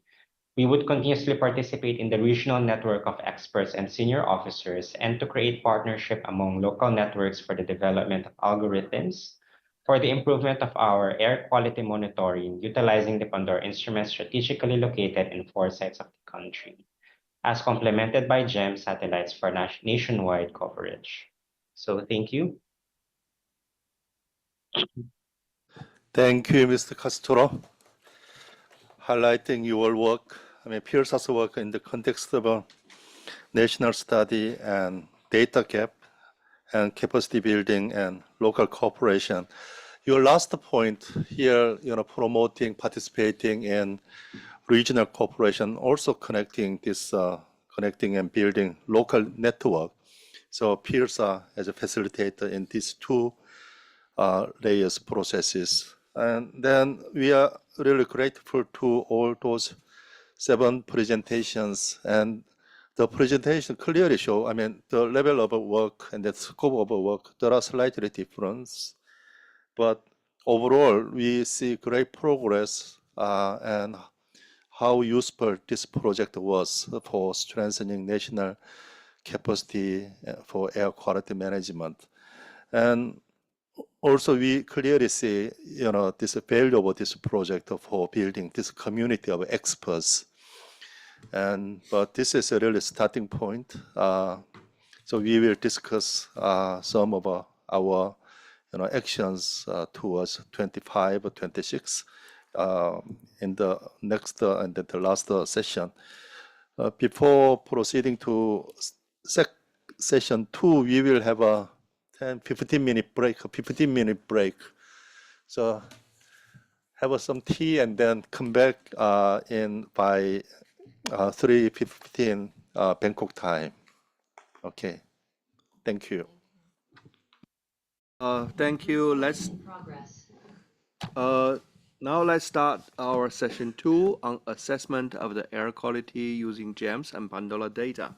My name is Karan Wang. I'm the chief of the space application section of ICT and the disaster reduction division. So first, I would like to invite Mr. Honjung Lee, assistant professor, division of environmental science and engineering of Pohang University of Science and Technology. Dr. Lee, the floor is yours. Can you hear me? Yes, I can hear you. Okay, thank you. Okay, I share my screen. Yes, please.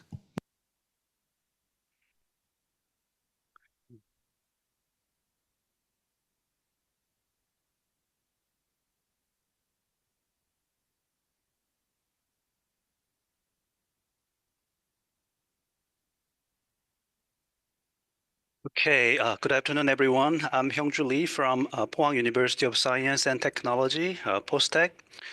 It's great to be here. I'm so glad to have this opportunity to present today. So today, my topic is opportunities to enhance air quality management using satellite remote sensing. And this is the topic I'm going to cover today. First, traditional air quality management, and the second, applications of satellite remote sensing for air quality management. I have 3 examples from South Korea and also California. So before I joined Postech, I worked for the California Air Resources Board, which is part of California EPA. So I share some of my experience from there. And then finally, I have the science-based air quality management. Air quality management has been relying on the ground monitoring network. So because ground monitoring networks are considered as ground truth for criteria air pollutant, and these monitoring networks are used for regulatory purposes.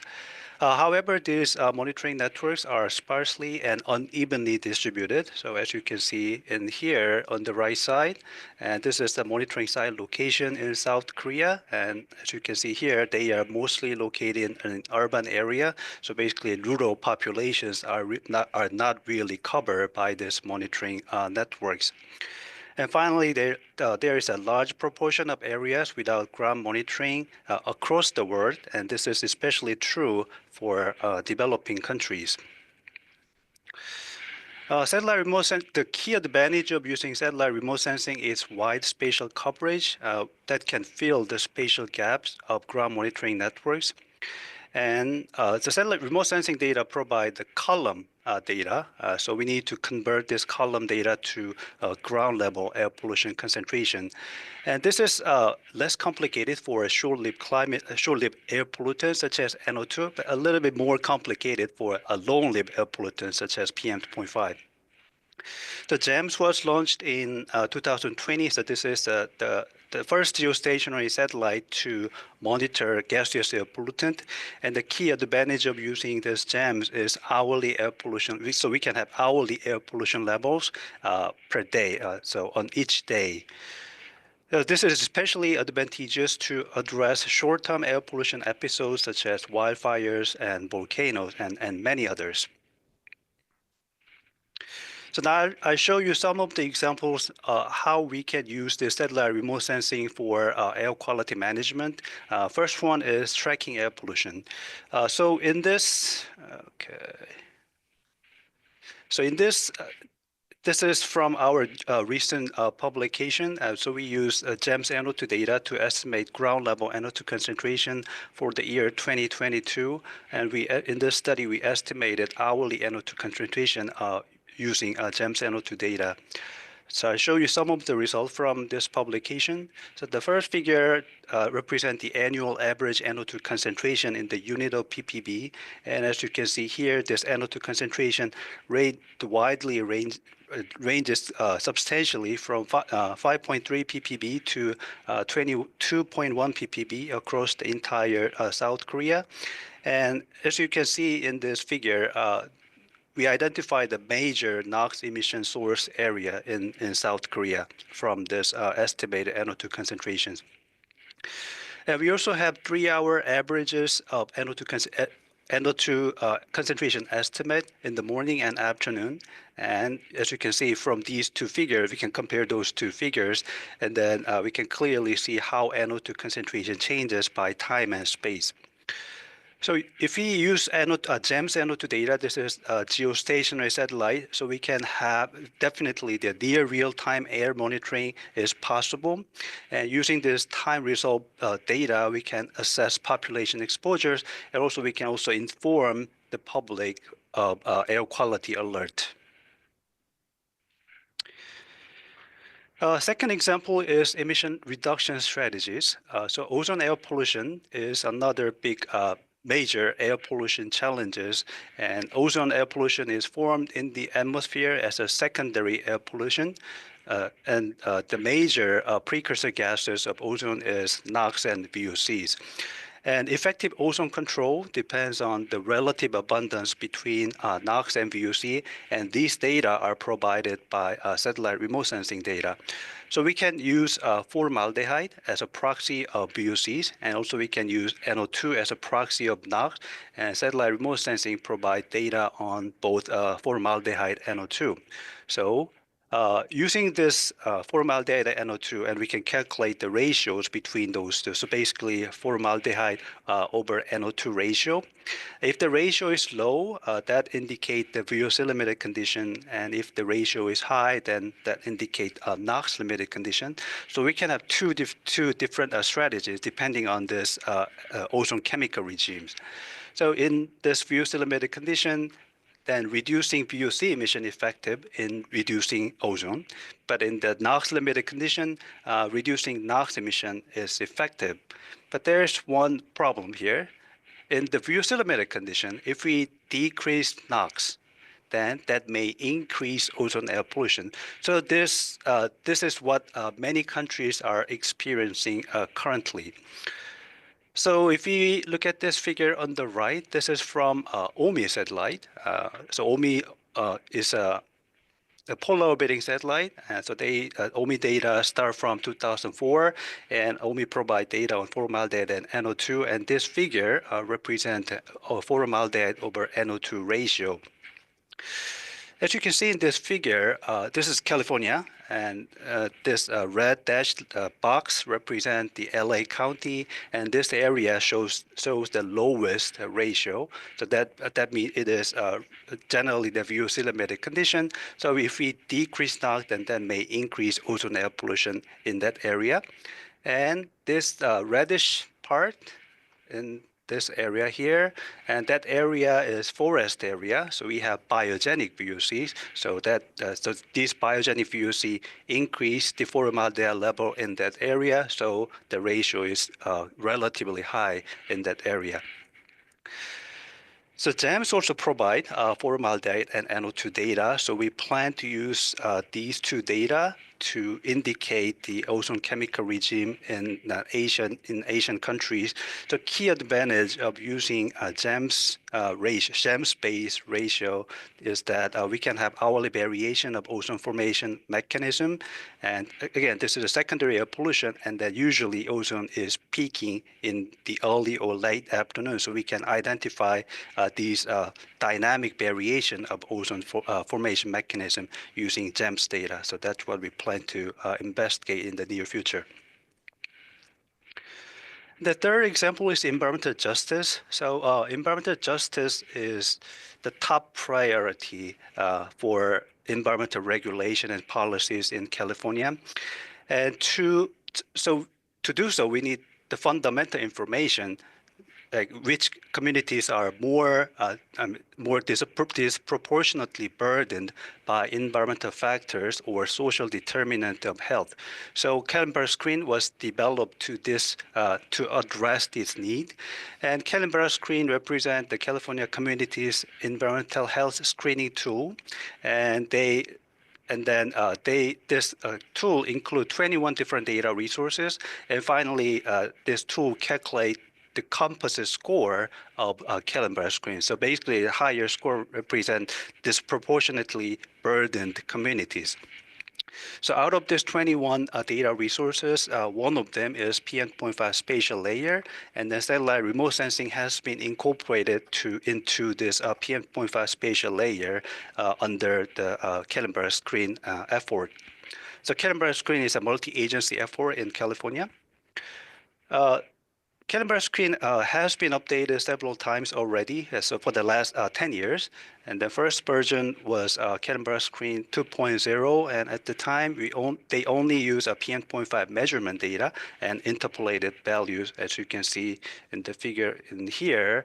And then next version was 3.0, and 10 kilometer resolution data. MODIS AUD data has been incorporated to estimate PM.5 concentration at 10 kilometer resolution. And finally, on the right side, we use a 1 kilometer resolution MAYAC AUD data to estimate high resolution PM.5 concentration. So as you can see from these, from the 2.0 version to 4.0, PM.5 spatial layer has been substantially improved in terms of the spatial resolution and also in terms of the accuracy of the data. So this satellite remote sensing data has contributed to improve the overall quality of Caliber Screen in California. I strongly believe air quality management should be based on scientific findings, and satellite remote sensing data can also provide such information. So satellite-based findings can enhance the effectiveness of air quality management to improve air quality for Asian country. As I showed you in the previous slide, satellite remote sensing data can identify air pollution hotspot in both urban and rural area, and prioritize emission control for ozone and also PM2.5, and finally protect susceptible population groups. So in this presentation, I just show you some of this air pollution related satellite product, but actually there are a lot more satellite products that can help protect this population group. And also, I want to emphasize the goal-oriented collaboration between remote sensing scientists and air quality managers. And usually, air quality managers have specific need to improve air quality, and scientists want to, and through the active collaboration between these remote sensing scientists and air quality managers, and we can resolve these air quality related issues together. Finally, I also want to emphasize the collaborative effort across Asian countries. And I think this Pagapi project is a good example of this collaborative effort across Asian countries. So air pollution is not just an issue of in a single country, but it's whole Asian country and further, it's whole globe. So I hope we think globally and act locally. And thank you for your listening. And we are very interested in collaborating with scientists and air quality managers in Asia. So if you are also interested in collaboration, and here is my email address, and please contact me. Okay, thank you so much. Thank you, Hongju. So this is very interesting for your excellent example practice. And also, I'm so happy to learn from that. Think globally, act locally. I'm curious, Dr. Lee, because these scientific findings, did you inform the government for taking actions? Because this is also the question from the KOICA country office director, Ms. Zhou. Yeah.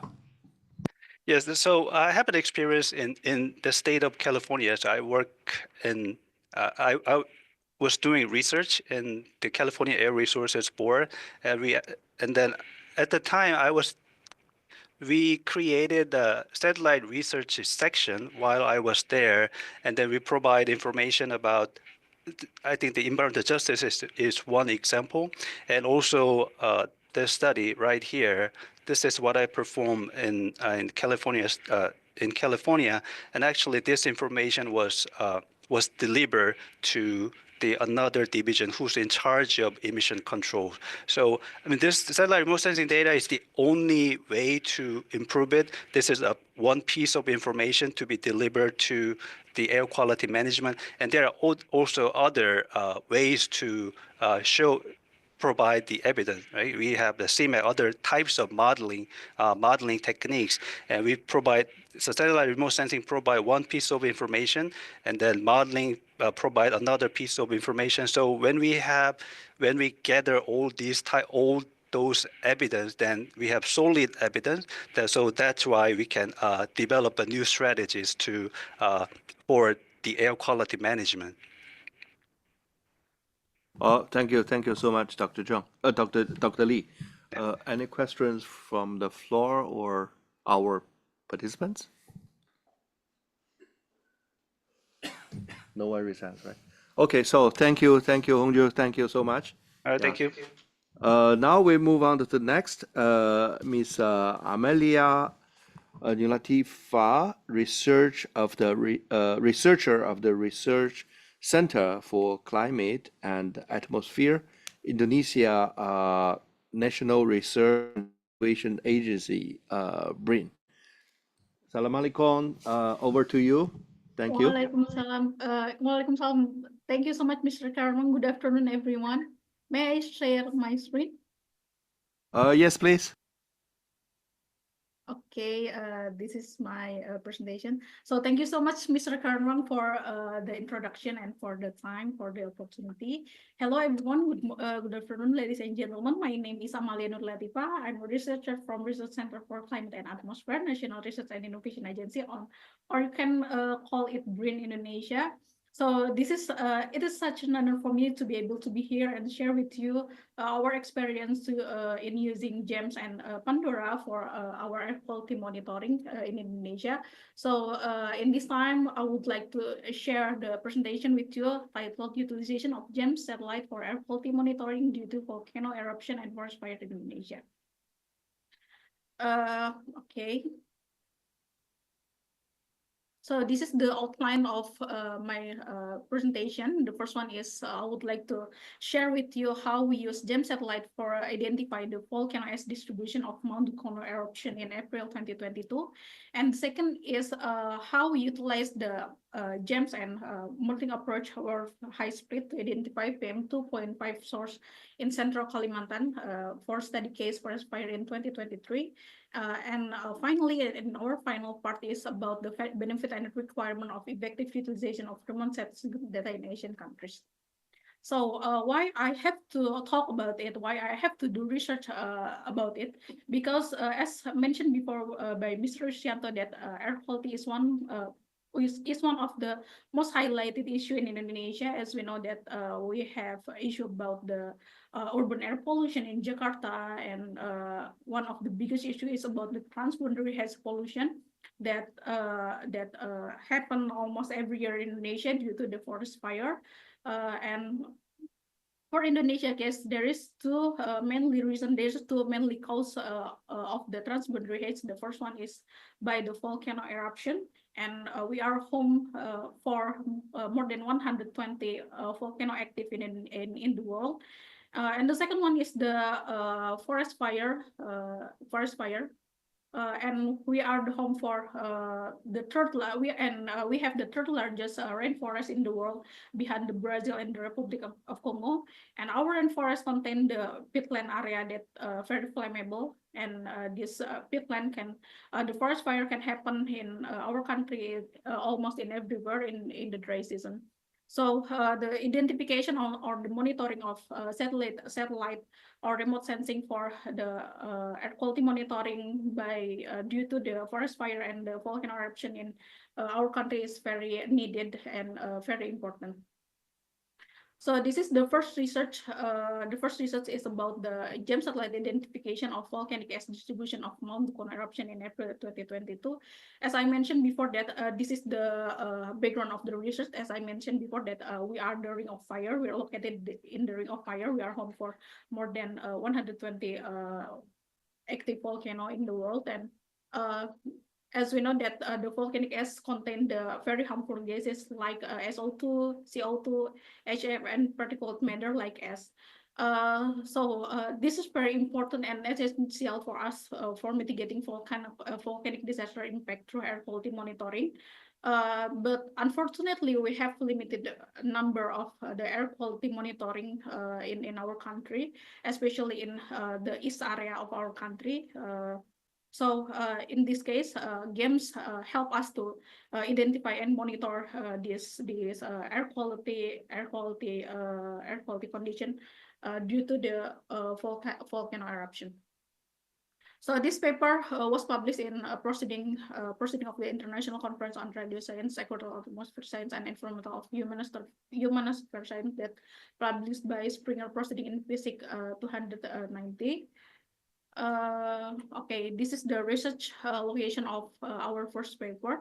This is the Mount Dukono located in the northeast area of Indonesia.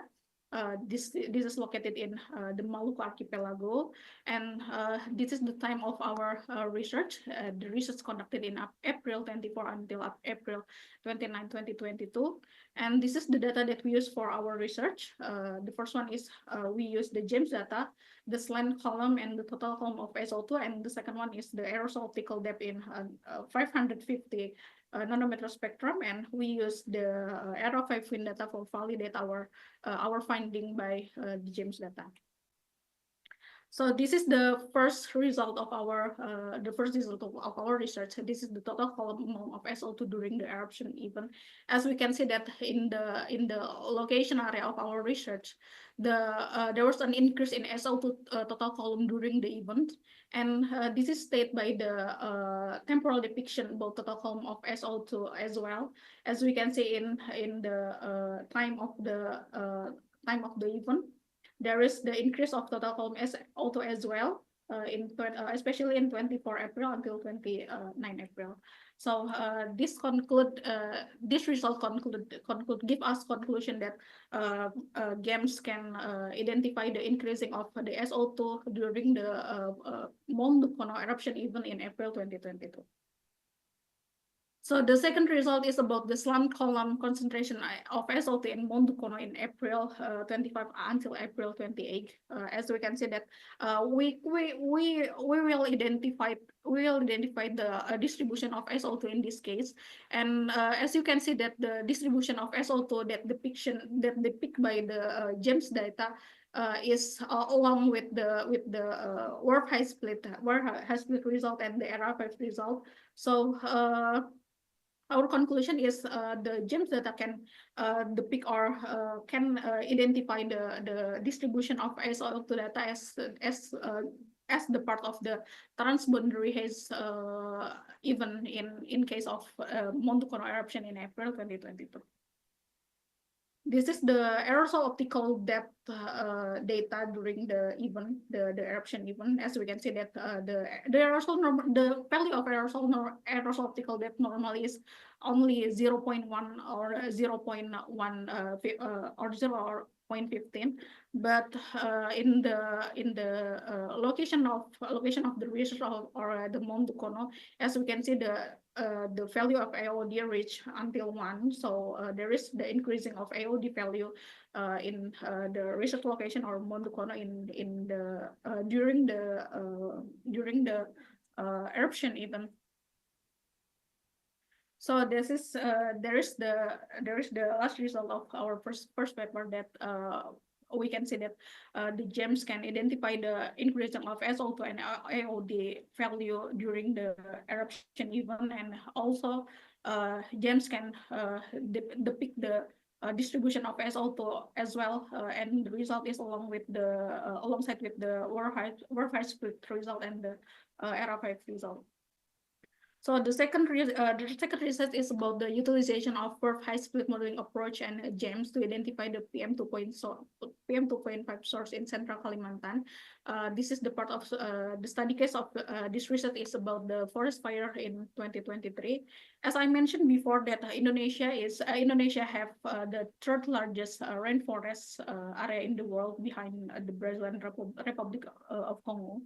But most of the rainforest in Indonesia contain the peatland area that very flammable. So it can be burned every year during the dry season. There's two islands in Indonesia that have the widest peatland area. The first one is the Sumatra Island, and the second one is the Kalimantan. And one of the area that have the wide area of peatland area is Central Kalimantan. And there is a huge forest fire that occurred in Central Kalimantan in 2023, and this has become one of the transboundary haze pollution event that not only become the problem for Indonesia, but also the problem for our neighbor country like Singapore and Malaysia. So we try to utilize warp high split modeling approach and GEMS to identify the PM2.5 source, so we can build the mitigation effort to it. And this research was accepted in the Journal of Southern Hemisphere and Earth System Science on 5 December 2024. So it's just 2 weeks ago. This is the Q1 journal that published by Chisairo. Generally, this paper told us about the how how PM2.5 the first result is about how PM2.5 become increased by the time when the forest fire occurred in central Kalimantan in Palangkaraya and Pangkalan Bun. And for source identification, we compare the three result from the different satellite. The first one is the Sentinel-2. It's make the map about the burn areas of the Kalimantan in September until December 2023, or the period of the forest fire. And the second one, we use the FIRS for identify the hotspot location. And the last one is we use GEMS IOD for identify the concentration of aerosol during the forest fire event. And the result is very surprisingly very good and very good. As we can see, the result of one of the satellite and the other satellite is alongside and same. As we can see that the depiction of GEMS IOD is suitable with the burn areas and also as well as the hotspot location. So based on our experience, this is the benefit that and requirement that that we can support the effective utilization of remote sensing data in Asian countries, especially in our country, Indonesia. The first one is it can support the disaster management and preparedness, as mentioned before by Mr. Riscianto. We try to make the decision support system that's supported by the GEMS data. And yeah, we hope the GEMS data and remote sensing data can support this project that so we can get the benefit to disaster management and preparedness management. The second one is about environmental monitoring, as I mentioned in my last two papers, that the environmental monitoring by GEMS give us a lot of benefit. The first one is it can give us the description about the direction of SO2 distribution in volcanic gas eruption case in Monzukono, and the AOD condition in during the forest fire event in Central Kalimantan. And after that, we think that the benefit of utilization of remote sensing data for our country is to support the policy development and regulation, to support health impact assessment, climate change mitigation, industrial emission management, transboundary hazard management, as I mentioned in my two papers, and public awareness and education.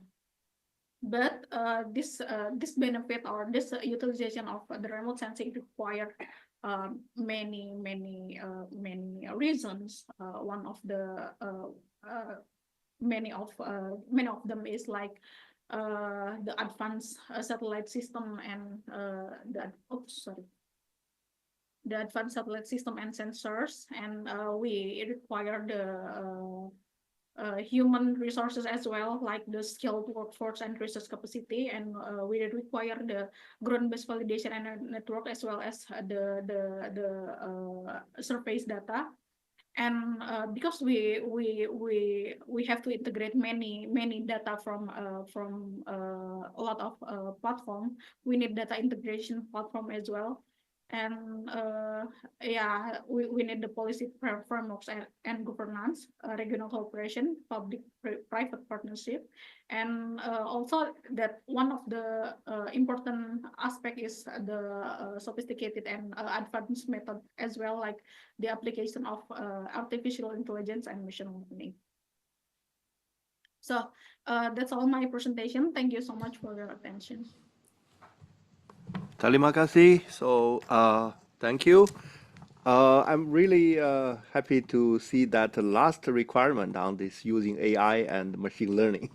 In fact, our team is working with Brain and the guidance of Ibu Erna with Eddie Trihamoto,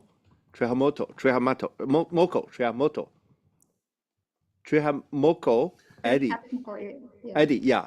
So on this use GPT for flood hotspot mapping.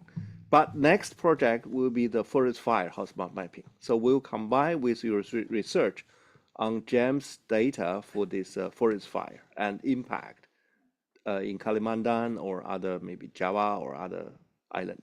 So I think my colleague Dayun, he want to say something? Thank you. Terima kasih, Amalia, for your nice presentation. Actually, I have one comment and one suggestion. No, one question. So the first comment is that I found that you used the GEMS AOD observed in 550 nanometer in your first paper, but you used the other products in the second paper. So, but normally the algorithm developer, they just recommended to use the second one. I mean, the AOD observed in 443 nanometer, because that one is the originally produced one, and the first one is just kind of the extrapolated value. Yeah. So if for your future research, I just recommend you to use the second one. And my question is that when you investigate about the forest fire, have you also explored about using nitrogen dioxide or some volatile organic compounds? Because both of them also emitted from forest fires. So I think that if you use those data either, it can make your research more interesting. Yeah. And so have you ever looked up it? Okay, Dayun. Mr. Cameron, can I answer the question now? Oh, yes, please. Oh yeah, okay. Okay, Dayun, thank you so much for your question. It's nice to see you again. Yeah, thank you for your suggestion, and may I will answer your question about the including the yeah. For my last latest research, I have not included the nitrogen dioxide and other pollution parameter in my research. I only included the AOD. So yeah, I hope my next research will include the other parameters as your suggestion. That's can make my research more comprehensive. So yeah, thank you so much for your suggestion and for your feedback. Thank you, Daniel. Okay, thank you. And I think that if you include that products, either it'll be more helpful to develop a kind of some platform using ChatGPT and monitoring forest fire either. Yeah. Okay, thank you. Okay, sorry, Okay, Daniel, thank but you. I think my signal is quite bad, so I couldn't hear your voice. Could you type it in the chat box? Or I'm sorry, everyone, because yeah, there is a rain in my place now. So I'm didn't sorry, you hear my I voice couldn't hear well? your voice. Do you want me to repeat again or? Yeah, okay.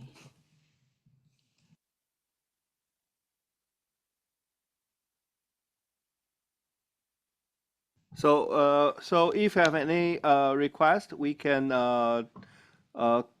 communicate, in the by the chat box.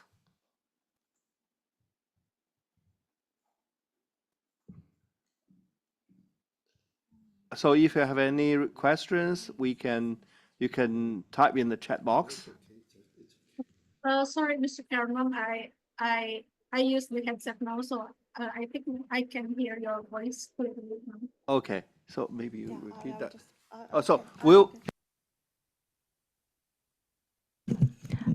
I mean that so if you include the both of nitrogen dioxide and also the volatile organic compounds like formaldehyde or glycol, you heard that Karen just suggested that maybe we can develop some kind of the tools to monitor forest fire using ChatGPT.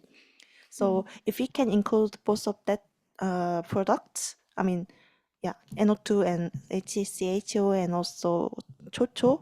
So, the platform will be more comprehensive, I think. Yeah, that's all. Thank you. Okay, thank you, Dagan. Okay, thank you. Let's keep in touch. So next let's move on to the next speaker, meet Professor James Bernard Simpas, Ateneo de Manila University. Professor, the floor is yours. Thank you. Yes, good afternoon. Let me just share my screen and confirm that you can see it. Okay, you can see this? Yes. Okay, thank you. So, yes, my title in the program is as professor. I am a professor in Ateneo de Manila University, but I present here in my other hat, which is the head of the Air Quality Dynamics Laboratory of the Manila Observatory, which is one of the local operators for the Pandora. And I also just list here also my colleagues, Dr. Cruz and Dr. Cambaliza, who work with me and on these in this lab on air quality issues. My own background is as an atmospheric physicist who dabbles also in chemistry, atmospheric chemistry. So I'm not really an expert in management, air quality management. And I learned a lot from Professor Lee's talk earlier, who he has been clearly in air quality management. So my perspective or my bias will really be from the perspective of an atmospheric physicist, chemist, and in terms of instrumentation, most likely. So anyway, with further ado, let me just, oops. Yep, so that's my introduction. Okay, again, I'm part of the Manila Observatory. We're turning 160 years old next year. So we've been around for some time. Our work is usually in what we call pre-disaster science. From the very beginning in 1865, we were the first ones, our ancestors were the first ones to predict typhoons in the Southeast Asian region. And it helped all the shipping people. The main trade was done through ships. Okay, so, and that's the background, that's the tradition or the lens by which we do our own science and we have our own mission. Okay, so I'll go through this again. I'll talk about a little about what already Professor Lee also mentioned. So, and also the previous session discussed a lot of interesting analyses. No? And I'll try in this presentation, okay, we've seen the trees, I'll try to look at the forest. Okay, so in my own, whatever inadequate way. Okay. So again, air quality monitoring. So again, we look at air quality monitoring infrastructure. We say that why is monitoring important? Well, you can't manage what you can't measure. Okay, so the first thing you need is to be able to measure what you want to manage, and so I'll talk about this and the scales by which we use to observe air quality in the local and the global scale. So again, first of all, of course, we look at satellites. And one example is, yeah, so we look at decadal observations, no, from satellites, from an instrument like MISR, multi-angle imaging spectroradiometer, which has been around for 25 years. No? Dave Diner from the NASA JPL presented this only a little more than a week ago in the AGU in the US. And he talked about the gains, what MISR, which was a groundbreaking instrument, was able to do.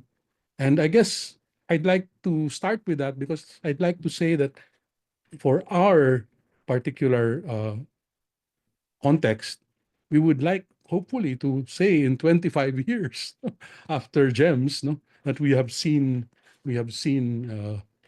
learned a lot. And yeah, it will take long, and some good analysis really takes long term, especially for climate. Okay, so that's one. I'll just mention that. Of course, there's a short term and real time. GEMS, of course, launched in February, I think, 2020, and we're very happy with this precisely because all of these other satellites are polar orbiting satellites. Okay, so I'll go through that a little here. Polar orbiting.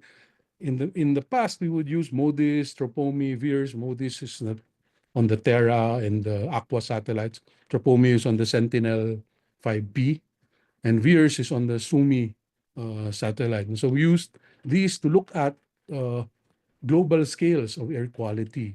But now, finally, in our region, we have a geosynchronous satellite, GEMS, that is groundbreaking again. Like MISR was groundbreaking 25 years ago. I think GEMS is groundbreaking for this decade and the next decade, the decades to come.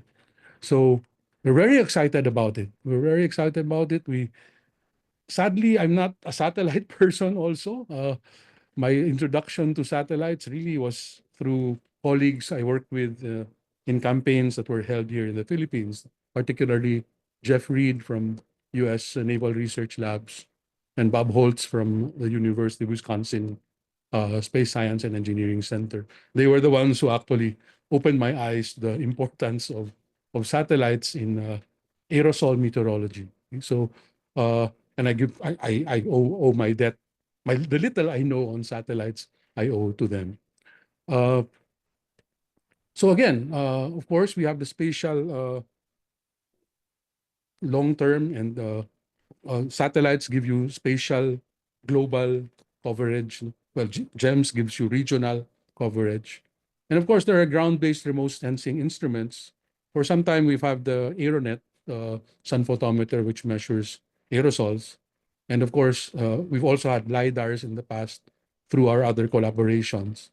And of course, the most recent installation is the Pandora. And so we're happy that we have now both Aeronet and Pandora in the observatory, and it will help a lot with many of the episodes that we help analyze whenever there's social unrest due to air quality events. And I'll give some examples of that in a bit. Okay?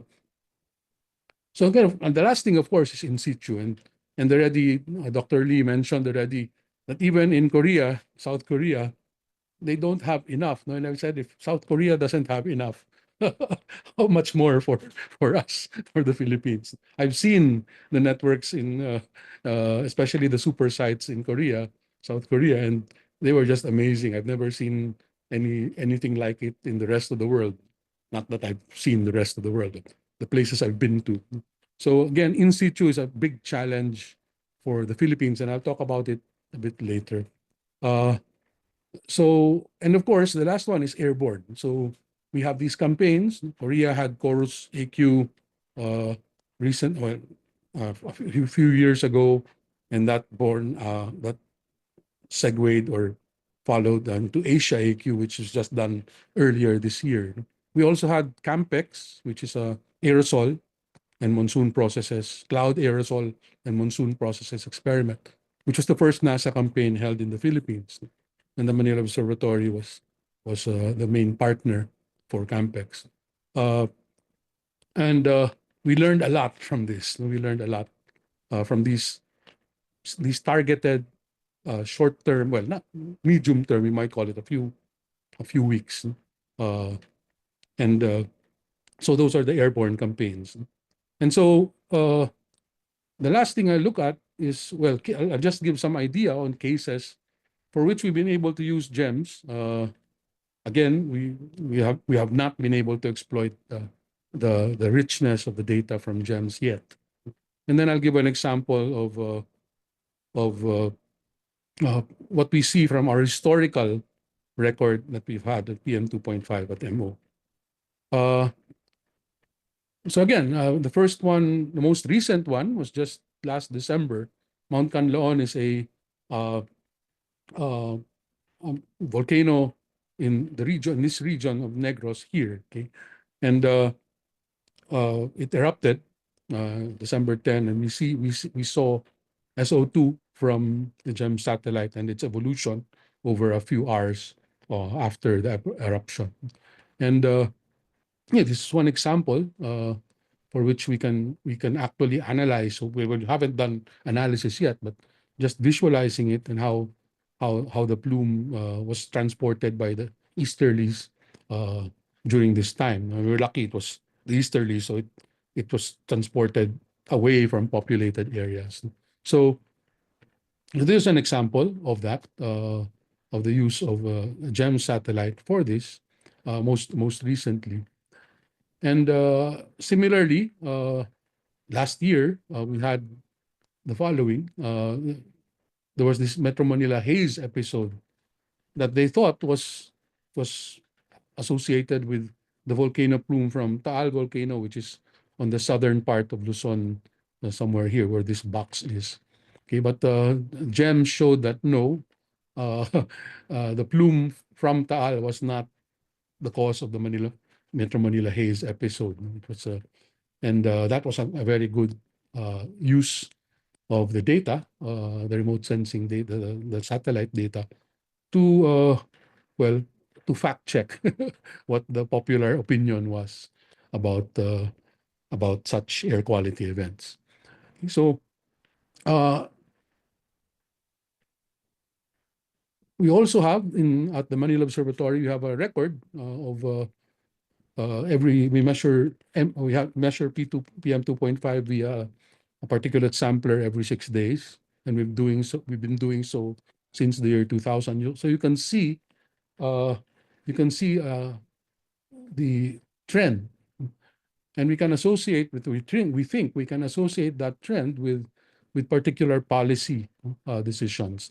In particular, 2008 Euro 2 was introduced in Manila, and then 2010 stricter emission standards were also introduced for motor vehicles, and you see that there's a big drop and a steady drop.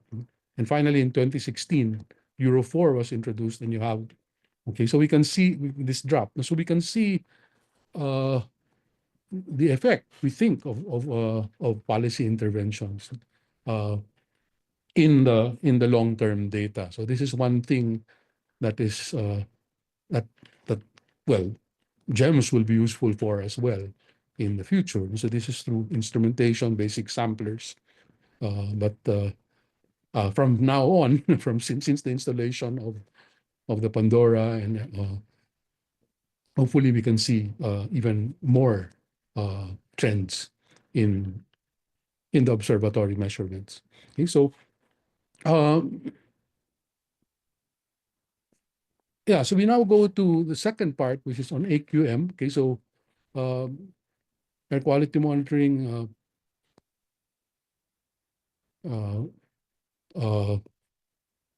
climate change, and disaster risk. So we dabble in this, and we look at common methodologies that actually are useful. And of course, air quality is still a hazard that is not appreciated in the Philippines, mainly because a lot of the pollution gets blown out to the sea and does not really affect. So that's a really good thing for us, but not still, it should not be something that we should rest our efforts on. So first of all, again, monitoring satellite, ground-based, okay, in situ and airborne. Okay, so we have this for our and of course modeling. Okay, so common WRF-Chem, CalPAF, CMAC, etc. So we look at these things, and now with GEMS, okay, and it will help a lot with these things. Okay, so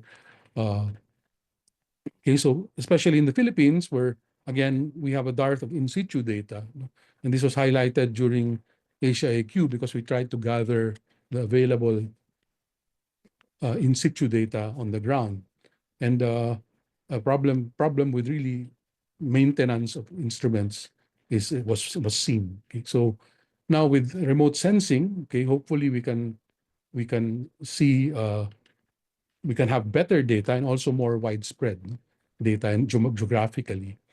So, and we've been working with international networks and campaigns.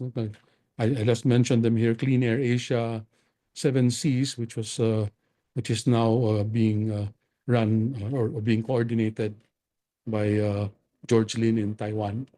Spartan, which is a global network again based in California, I think. And then TCON, which is a global warming, climate change network. CAMPEX was the campaign we had, cloud aerosol and monitoring, and the monsoon processes experiment, which was held here in the Philippines in 2019. Asia AQ, the most recent one. Then, of course, the Pandora Asia Network and this particular project, PAPGAPI. So with this, our data in the country has been enriched a lot by these international networks, collaborations, and campaigns, and we're very grateful for such. So, however,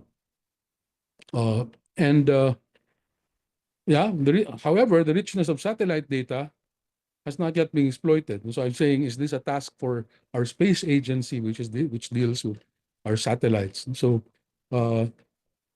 in CAMPEX, we did use a lot of satellite. There was a website called the NASA Worldview that we used a lot for forecasting where the flights were to go to find where to measure.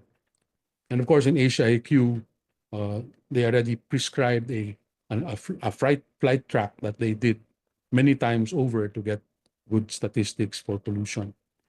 And so these types of collaborations are very important for us. With the Pandora and if the continuation, whatever the continuation of PAPGAPI will be, we look forward to even a better characterization of our aerosol and air quality environment in the country.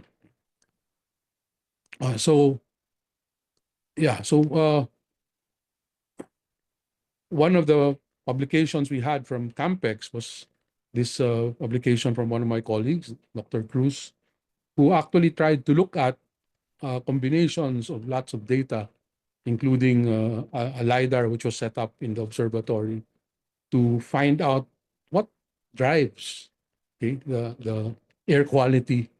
And we found out that these are the main, I won't go through each process anymore, but these are the main characteristics.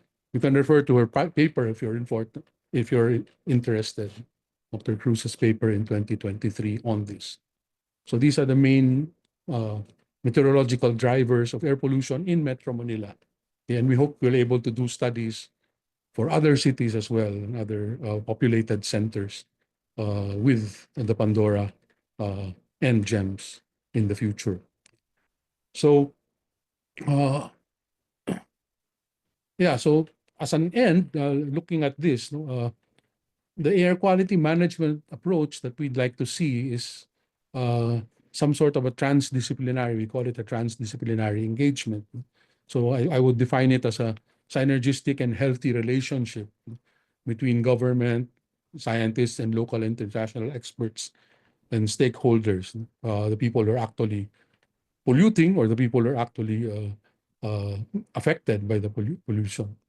And we've had such cases. The CAMPEX was an eye-opener for many in our country because of the widespread understanding of pollution sources.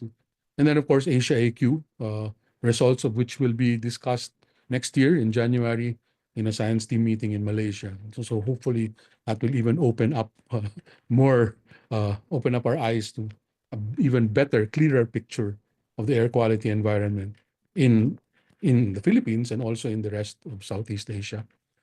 So the case I'd like to just mention is this campaign which we had called Tame BC in 2019, 2020. Transdisciplinary approach to mitigating emissions of black carbon. Our past measurements in the Manila Observatory showed that black carbon was a big component, in fact, perhaps the biggest component of particulate pollution in Manila. And so that the interest on such bore this collaboration, which we did with Germans, German aerosol scientists in Tropos, Leipzig, and social scientists and health doctors, health people from both Manila and Germany. Okay, so it was a real transdisciplinary engagement that looked at emissions of black carbon, but particularly from one of the most prevalent vehicles in our, which is the jeepney, and the Philippine jeepney. So we look forward now to a growing relationship with the Pandora Asia Network and our colleagues here in PAPGAPI to build further to our characterization of air quality in the Manila and the Philippines.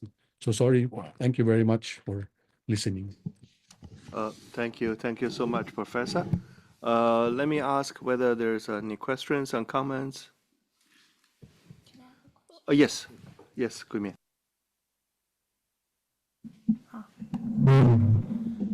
Thank you, Professor, for sharing your research experiences with us.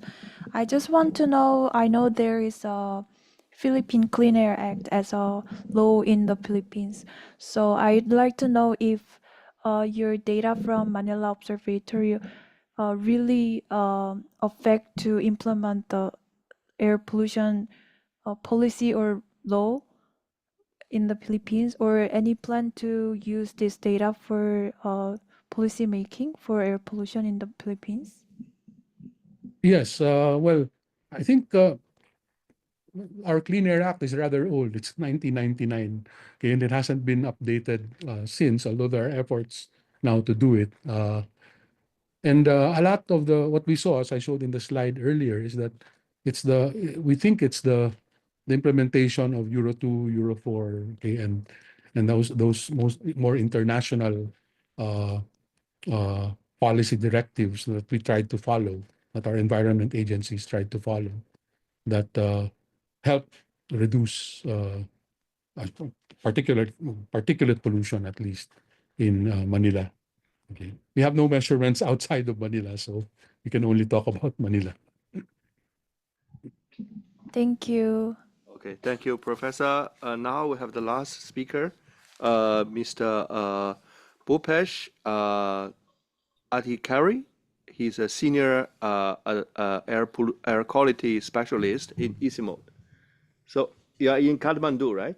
Yes. Okay, thank you. Thank you, Chair. Can you hear me? Can you see me well? Yes. Okay, let me pull up the screen and share screen. Can you see my slides? It's not. Okay, yes. Okay.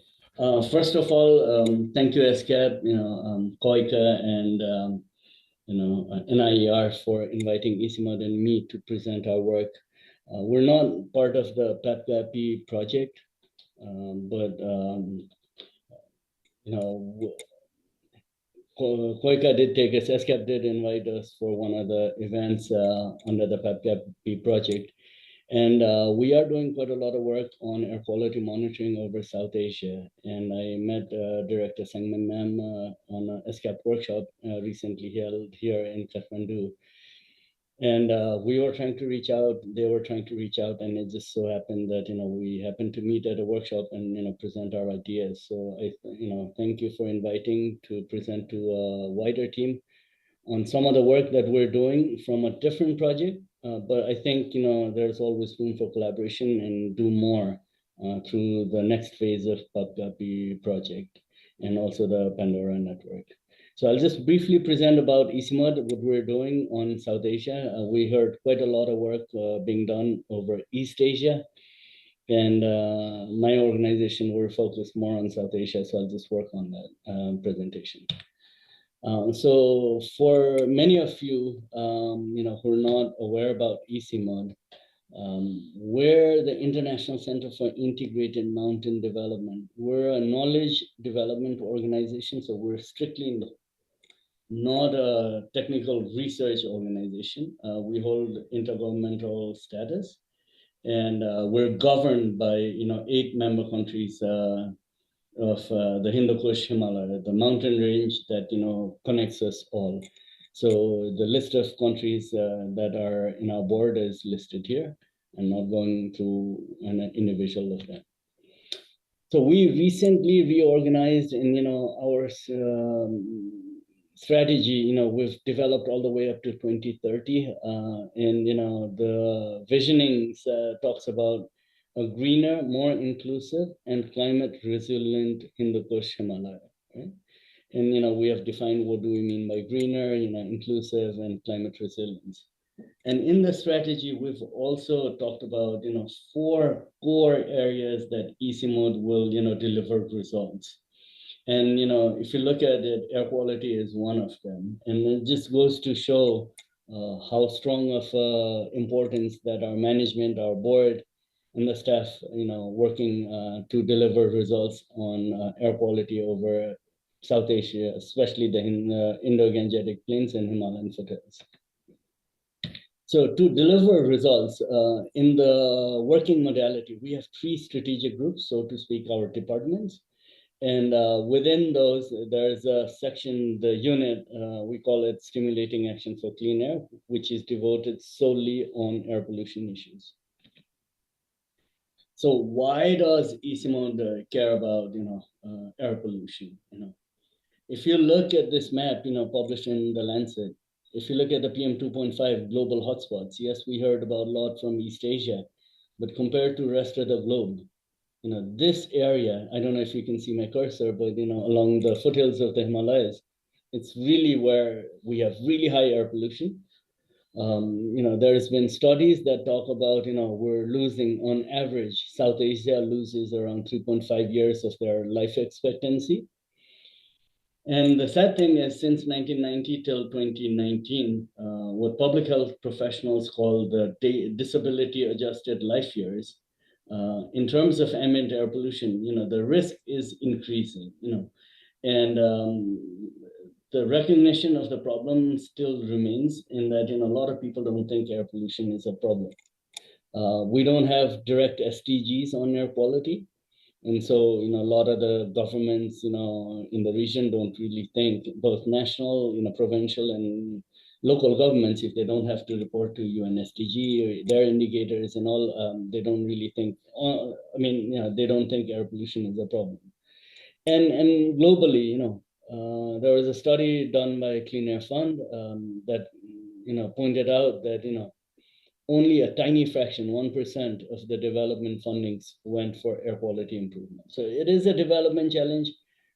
We are a global hotspot, and we really need to come together to work on it and try to reduce the burden of adverse air quality. So to do this, ECMOD actually works on all 360 dimensions of air quality. We look at emission sources, we do measurements of emission factors, and then calculate emissions for sources that are very unique to the region, like, crop burning or, biochar making, things like that are not, or cook stoves that are not previously monitored elsewhere. We have supported governments of Nepal, Bhutan, and then now engaging with Bangladesh and Pakistan on air quality observatory. I must say here, because we're talking to a lot of people from Korea, but this was emulated from the Gosan observatory site in Jeju Island. Similar shipping containers and the style that we learned there earlier. In terms of trying to understand atmospheric processes and change, which is most of what my talk today will be, we've developed this air quality monitoring dashboard that looks at, brings all the data from in situ, satellite, model forecast, emission inventory, demographic data, and try to present in a very simplified portal for policymakers to look at and use it. Of course, with our medical school counterparts and others, we've looked at, the health impact studies, both indoor, outdoor, in the kitchen, living rooms. We engage with governments on policy. A lot of our work is underpinned with, capacity building, and I'll show you examples, and, awareness raising, where, we've developed children's book, we've developed, telefilms or videos and public service announcement on the impacts of air quality. And of course, ESCAP does periodically bring together people from the region to talk about air quality management, share learnings, and best practices.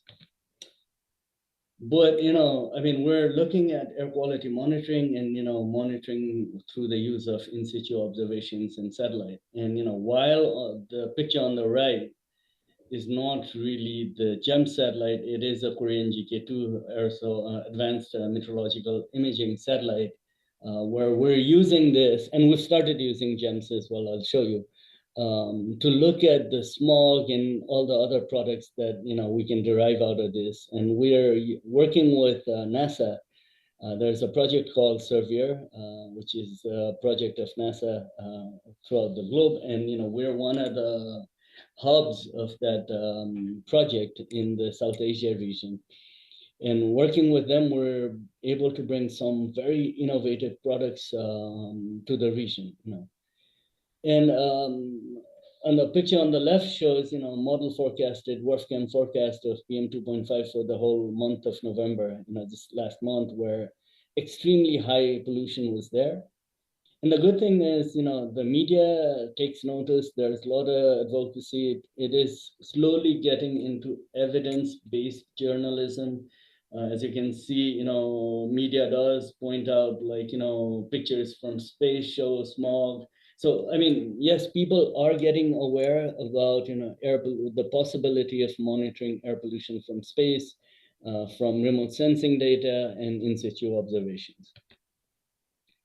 So to start off with, okay, if we look at, the Hindu Kush Himalaya region, which is basically along this, Himalayan foothills, if you look at the reference grade monitors, it's grown quite a bit in the last decade, but if you look at the population density, it's nearly not as enough, I mean, yes, you have mega cities here, Delhi, and then there's, clusters of measurements here, but the whole IGP plain is very populated. So, it really needs to have monitoring in rural areas, the small towns and urban centers, and not just be focused on mega cities or really urban areas.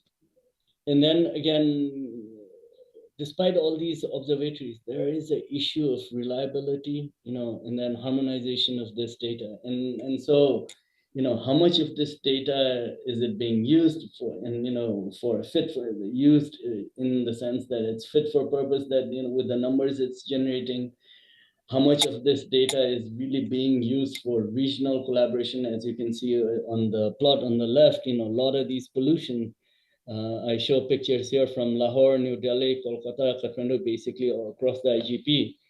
And there's a lot of similarities on the seasonal cycle, when the peaks are, and when the highs and the lows are, and how high these values are. So, yes, the observations do exist, but again, there's a lot more to do in terms of data, reporting, standardization, harmonization, reliability, and accessibility of the data. Here's an example. Again, we bring all of this in our dashboard. So the innovative product that I just mentioned is, on the bottom here is what we show the MODIS AOD, which is, as previously discussed, these products have been available for almost 2 decades. And this is from a polar orbiting satellite. But then here is the beauty of having a geostationary satellite looking at Earth's all optical depth, and you can look at the similarities. But then the strength of a geostationary satellite, again, it gives you the evolution throughout the day, and then also captures times when, say on a polar orbiting might not have data due to clouds or, other reasons. In terms of, like, the dashboard that we present, and all of this data I'll show you in our dashboard, it's available. So if we look at tropospheric, NO2, our dashboard shows from the traditional, established, satellite products such as the Tropomi, but then we've also started looking at the tropospheric NO2 from the GEMS satellite data. We are working to process this data through our dashboard, but we're already starting to analyze this and, bring it in so that there's greater coverage, again, the daily evolution, and then, more data for people to look at the evolution. And then going on to, other innovative product example, here's again, we're looking at our model forecast using blend of model and satellite AOD. We're bringing what we call the level 4 surface PM 2.5, and I heard throughout the talk today about GEMS data and estimating surface PM 2.5. Again, this is using the AMI data, but I'm sure in the days ahead we will also be using GEMS data to bring in surface PM 2.5, which is what a lot of public and the policymakers care about, right?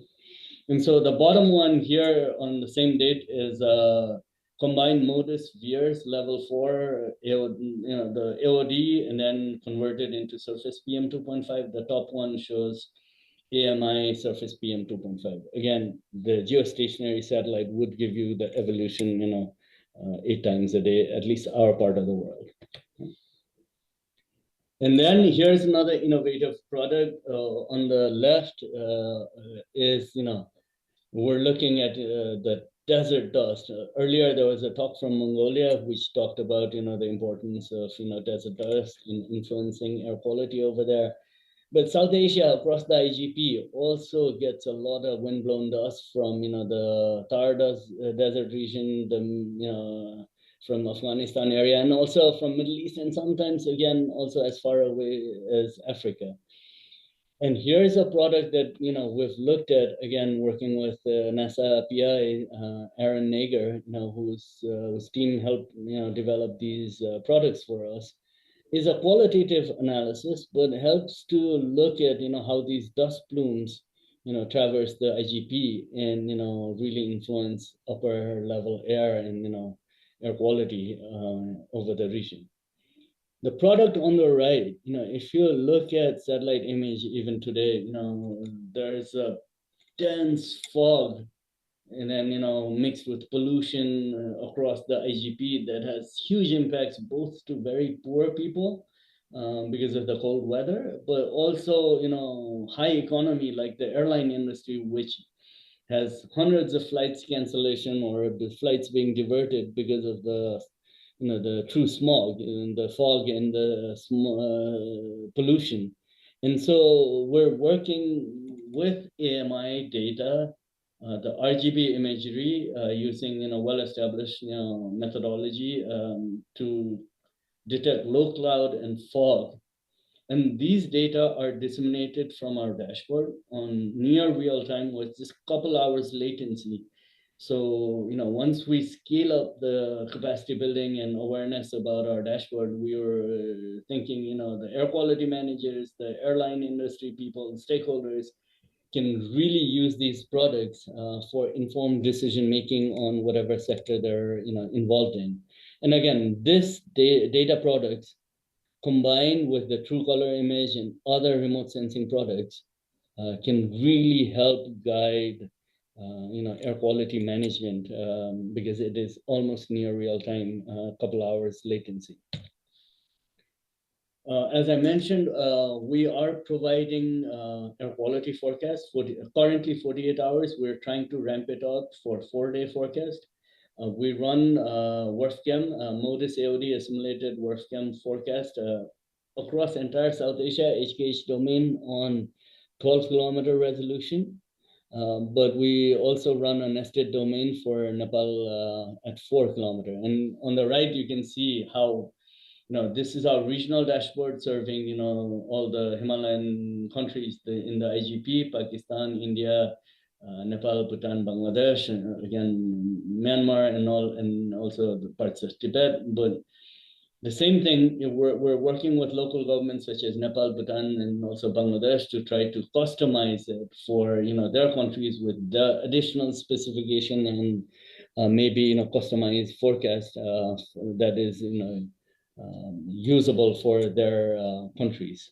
And so it's not just our dashboard, but enabling capacity for our member countries to learn all this so that they can make better informed decisions. So here's the link to the website, smog.ecmo.org. You feel free to go and look at our dashboard and give a suggestion. The QR code can also take you to the same website. But again, here the dashboard, all this data is openly disseminated through the portal here. It's open source, both the system side as well as the data. And then, as I mentioned, and so it's open access. You don't really need to, I mean, if you just land on the page and just fool around with it, it's pretty evident on how to use it. In all these menu buttons, you can download the data, as images or text files or CSV or animation. It's very user-friendly in that, we've enabled it with OpenStreetMap and Google systems so that you can zoom in, zoom out, and then do search buttons and try to find where Delhi is or where Kathmandu is, and the map layer control again allows you to search a hotel and look at air pollution in and around that area, so to speak. Okay. So please, again, this is something that we're building, working with our partners, and as a vehicle to build capability. Again, ECMOD is a developmental knowledge organization. We don't claim to be data service provider. We're trying to work with partners across the globe to bring state-of-the-art knowledge and data that's available, customize it to the region, customize it as per the need of our local governments that we serve, and then build their capability so that ultimately they run the show and they run the data retrieval or generation process. But since this is a PAPGAPI, project wrap-up meeting, I do want to acknowledge and say thank you to ESCAP and NIER, COICA, and ADPC for inviting 2 of our ECMOD staff to Korea to learn about GEMS data products. Again, few of us in the team here already know how these things are done, but there are staff that are new and learning, and there's always good to have additional trainings on satellite data and the use of it. So thank you so much. It has been useful, and again, we will work with ESCAP and partners to develop more systematic program on the monitoring of air quality over South Asia. Okay. Again, in summary,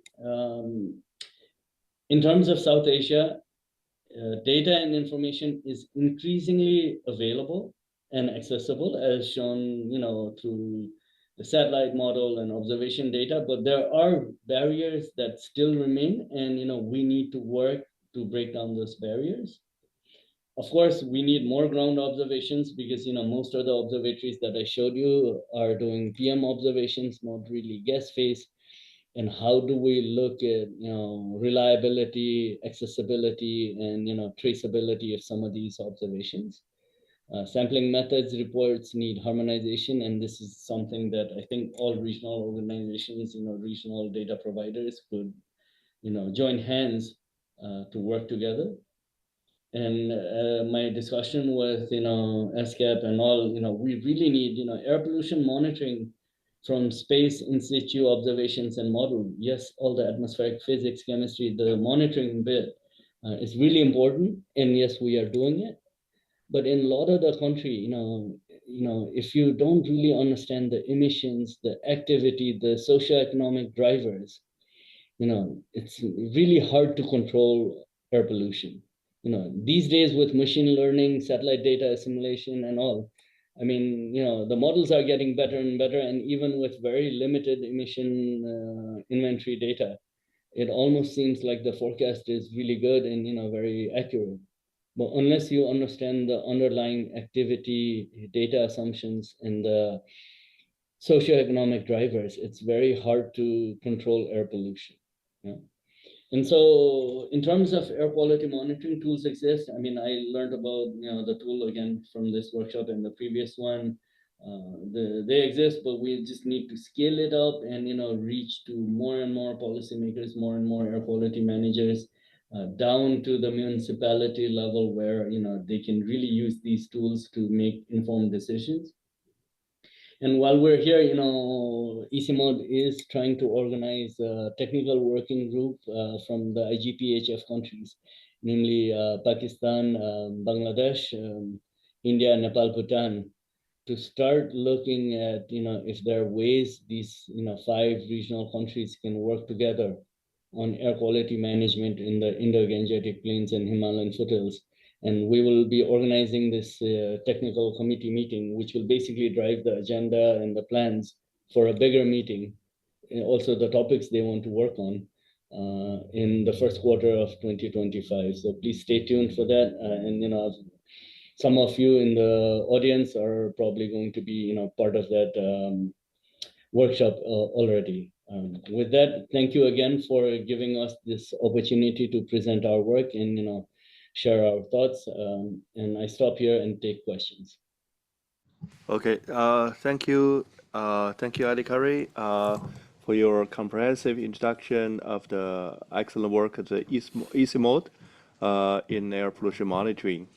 The satellite imagery is very important and critical tools, but actions is important to change the behaviors.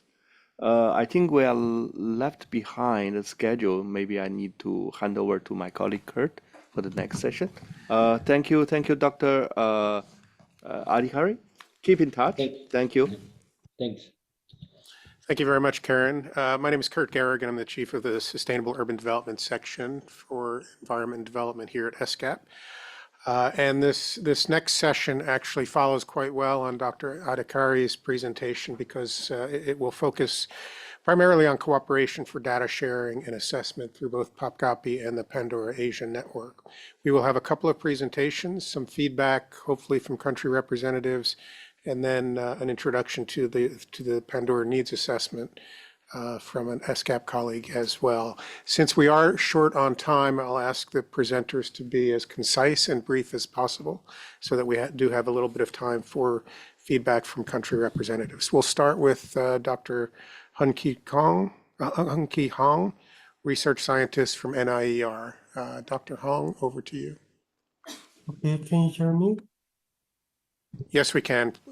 Yes, I share my presentation. Can you see? It's coming. Yes, we can see it and it's full screen, so please proceed. Okay, thank you for inviting me to the PopCopy 11 meeting. My name is Hun-Ki Hong from NIER. I will briefly talk about the progress, achievement of PopCopy project and the NIER's future plan. The content is as follows.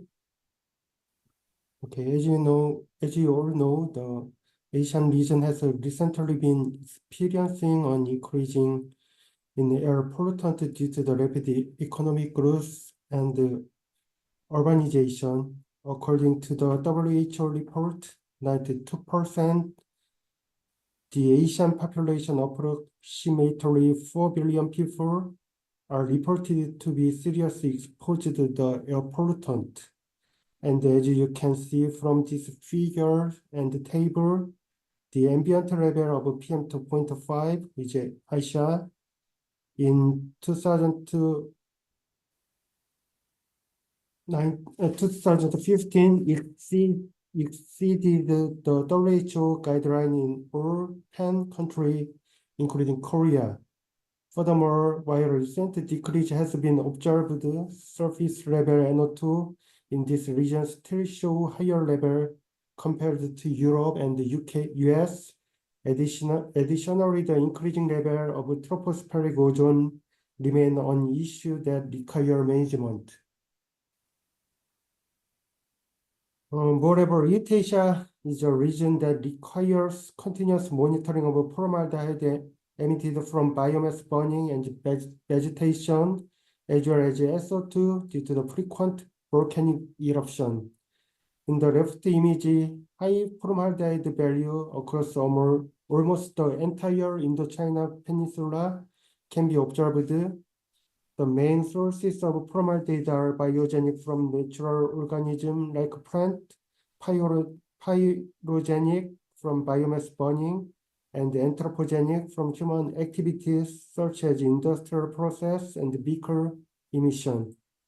The right image shows SO2 from the Fukutoku Okinawa volcano in Japan during August 2021, reaching the area near Vietnam after passing over the Philippines.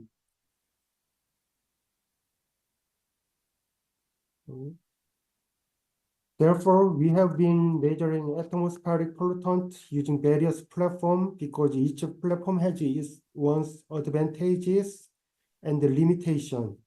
First, geostationary satellites such as GEMS can continuously observe the wide area with high temporal resolution. However, geosatellites have a limitation of low spatial resolution and data accuracy compared to other platforms. Additionally, the cost of satellite is also very high. For example, around $0.2 billion was spent on the launch of the GEMS satellite. Next, airborne measurements such as Geotasu operated during Cross AQ, EMSA and GCAS operated during Asian AQ, offer flexible and high spatial resolution monitoring of air quality in specific area, but they have a temporal limitation and can be costly to operate and often require extensive planning and logistics for mission. Lastly, ground-based measurements such as Pandora, AQ Profiler, MaxDOAS are excellent for detailed studies over long period, providing high data accuracy for specific sites, but they have limited spatial coverage. Therefore, we must monitor air quality using various platforms.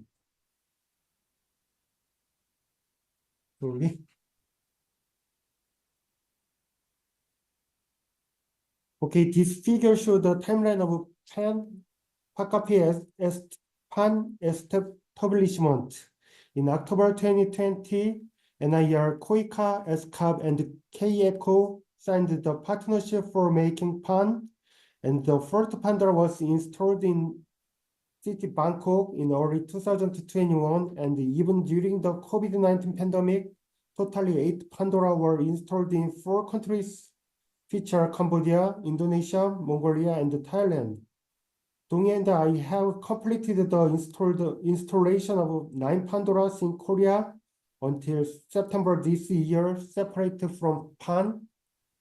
And up to now, we have a total of 19 Pandoras installed in 7 countries. I hope the remaining 1 will be installed within this year.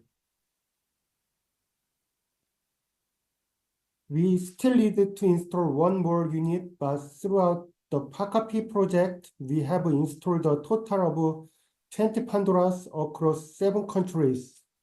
Additionally, NIR continuously monitors the condition of equipment. In Thailand, we have installed 4 units in Bangkok, Chiang Mai, Songkhla, and Nakhon. 3 Pandoras have been installed in Agam, Bandung, and Pontianak of Indonesia. I do not yet have a picture of the Pandora installed in Shahad, but 3 Pandora units have been completely installed in Mongolia. Phnom Penh, Cambodia, had 1 Pandora unit installed on September 29, 2022, and in June 2023, NIR colleague Dong Kim traveled to Vietnam, Lao PDR, to personally install the Pandora unit. The remaining unit is currently waiting custom clearance, and I strongly hope to have it installed within this year. In this year, 3 Pandora units have been completely installed in Vietnam in last month, and in Philippines, 4 Pandoras safely installed in this year: Manila, Ilocos Norte, Palawan, and Cebu. Although there were many challenges during the PACAPI project with the effort of COICA, KECO, UN ESCAP, and the representative from each country here today, we successfully installed all 20 devices. However, I believe everyone here share a common goal of maintaining the equipment and obtaining high-quality data in the future. I kindly ask for your continued interaction and support moving forward, and I plan to begin research on Asia air quality using the installed Pandora and GEMS starting next year. Next, I will introduce our future plans, starting with the PAN data processing system. NIER will process all PAN data through a separate data processing system independent from the PGN site. We will share all processed data, including raw data, via the ESCAP homepage, FTP, and the Open API, making it available to everyone who is interested. We are going to release data on NO2, formaldehyde, ozone, and aerosol optical thickness. Additionally, you can check GEMS data alongside Pandora data. In this figure, the blue circle represents AUD retrieved from Pandora, and the green square show those from GEMS. I would like to introduce AQ Profiler developed by NIER in collaboration with Professional Halim and the EG Detector team. Our focus is on retrieving air pollutant and various aerosol properties. So AQ Profiler covers the entire visible spectrum from 280 to 995 nanometer, with spectral resolution of 0.54 nanometer. Although everything is still uncertain, if the project continues in the future, we plan to replace Pandora with the AQ Profiler. Last but not the least, NIA has set up a calibration room that can perform validation and calibration for Pandora and EMSA. With the cooperation of NASA and NIR aim to establish the calibration room as soon as possible. This will allow NIR to handle equipment repair and calibration for non-critical equipment failure, ensuring quick resolution. That concludes my presentation. Thank you for your listening. If you have any question, please feel free to ask. Thank you. Thank you very much, Dr. Hong. We also heard from the country representatives on the installation of the Pandora instruments as well. So maybe there will be some feedback from country representatives a bit later, if we have time. We'll go quickly now to Anshuman, my colleague Anshuman Varma, for a presentation on the PopCopy and the RAPAP platform. Thank you very much. I hope you can hear me.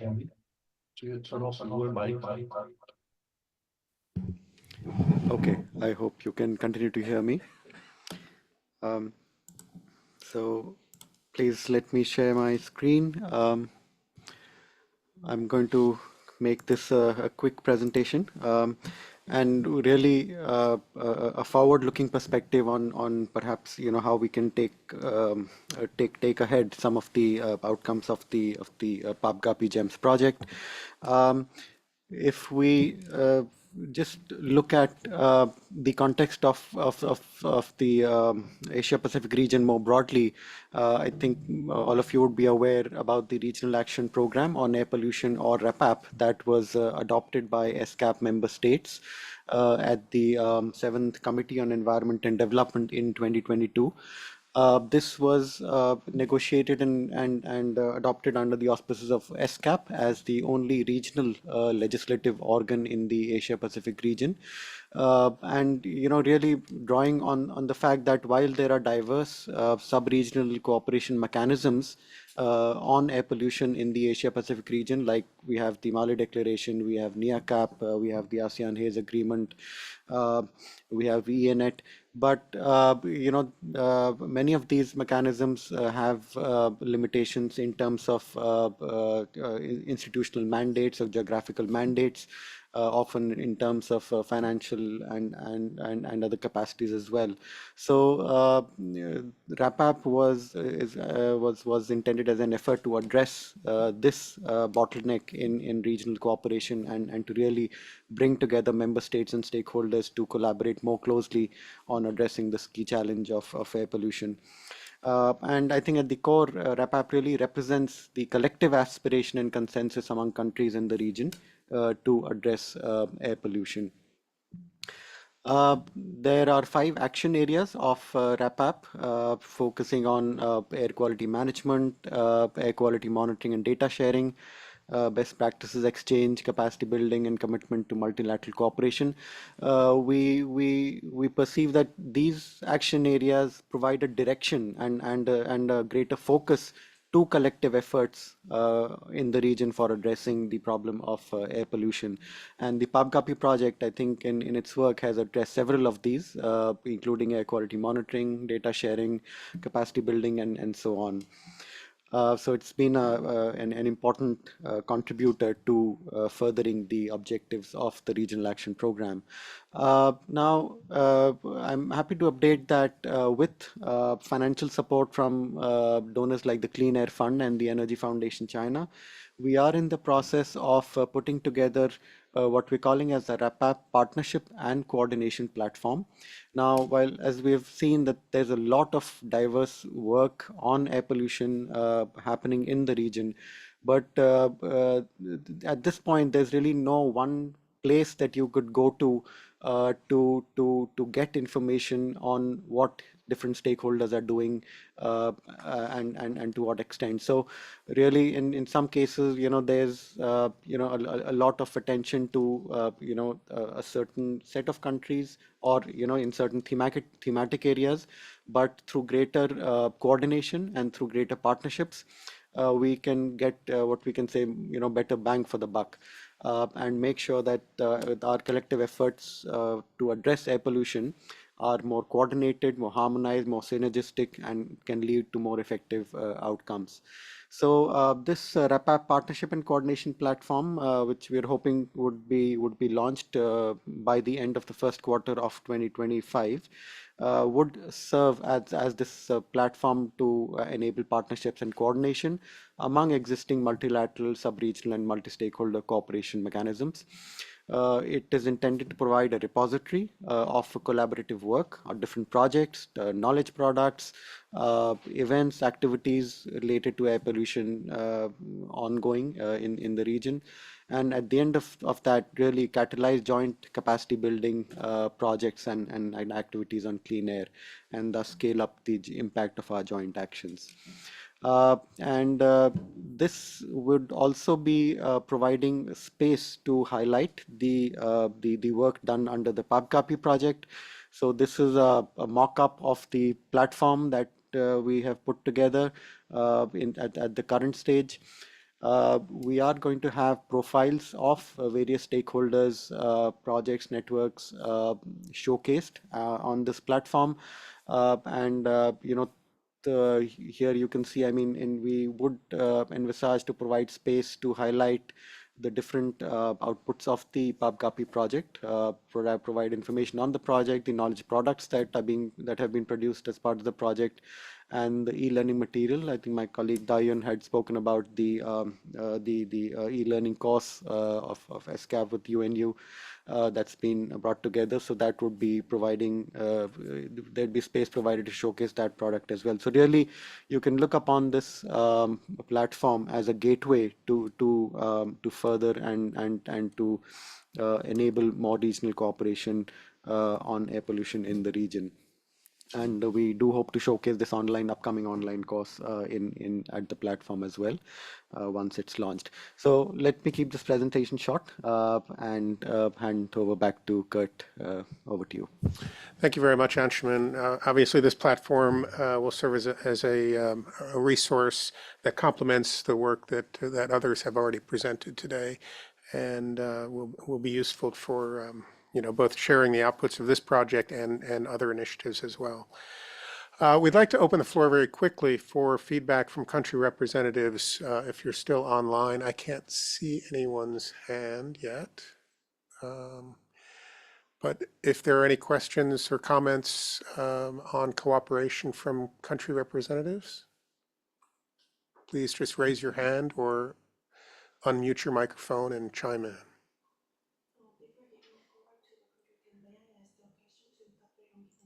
Yes. Actually, I have one question to Dr. Hong from NIR. Can you hear me, Dr. Hong? Okay. So you told about you will upload the Pandora data from Pandora Asian Network to your own platform. So I wonder that so in that case, will you retrieve all the data sets from L1 data by yourself? I mean, by NIR?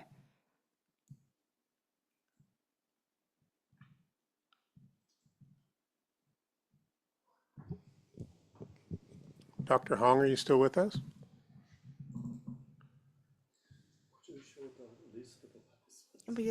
NIR is still in here, but I'm not sure that the... Or maybe a question we might need to take offline with them. Yeah, I will just text Let's take, you can put it in the chat box where you can take it offline. Are there any questions from country representatives? Any comments?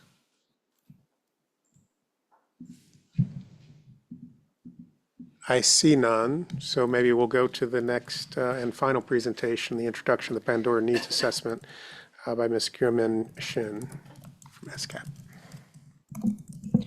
Hello everyone, I'm Kyumin working for ESCAP as well. I will briefly announce about the publication of Pandora Needs Assessment.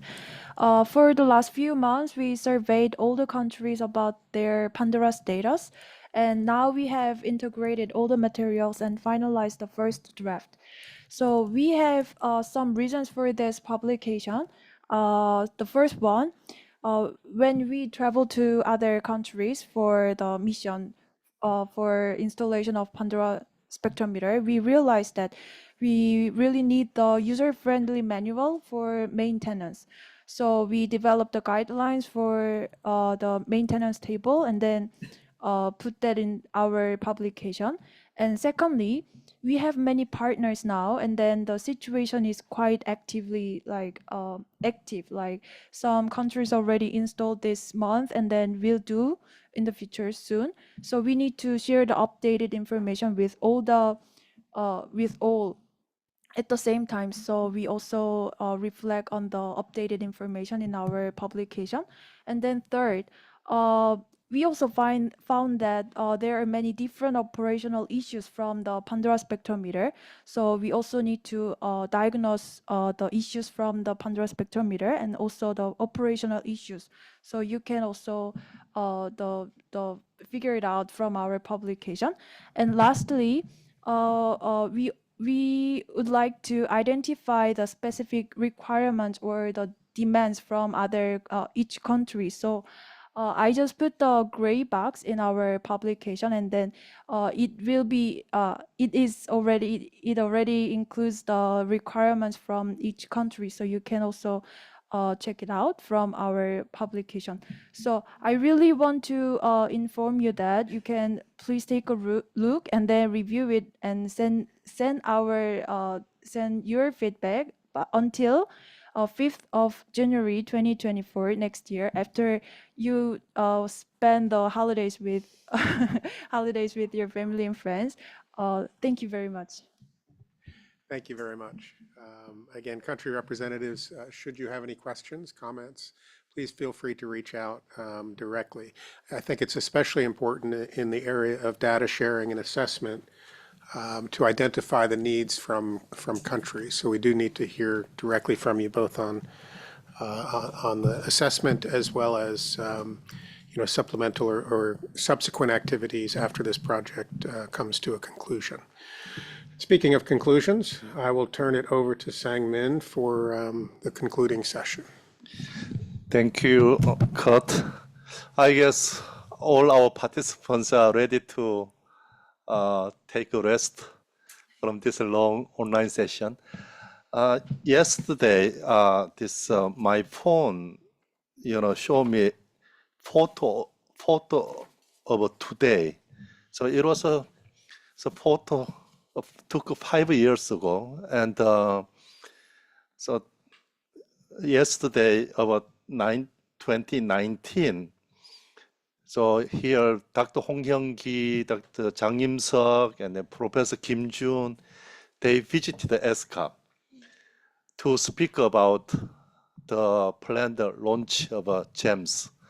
So I took a photo with them, and then yesterday my mobile phone shows this is a photo of today 5 years ago. So we had a long journey, and then this journey, as you have seen presentations from country representatives, partners, you have seen really progress we made collectively in terms of national capacity building for data, and in terms of expanding, creating new regional cooperation, and in terms of creating this community of experts, really dedicated experts. And then the proposed actions follow-up that you presented today, we see quite many proposed actions are similar, whether capacity building or analysis or integration of data into decision supporting system, and so which clearly define the areas of our future cooperation. And as you have heard from NIER and ESCAP, so we will be working on this PAN and then PACAPI. So partnership will continue while we are finalizing this project. And please stay engaged, connected with us. Oh, Tijana, you are still here, despite your time in Montreal. So please make your concluding remarks. No, that's okay. So thank you so much, Sang-Min, and thank you very, very much to all the really, I think, very meaningful presentations that, and I've been listening for the past how many hours? 4 hours. And that's okay. So just to support you, Sang-Min, in saying that I think there are important results that have been presented today.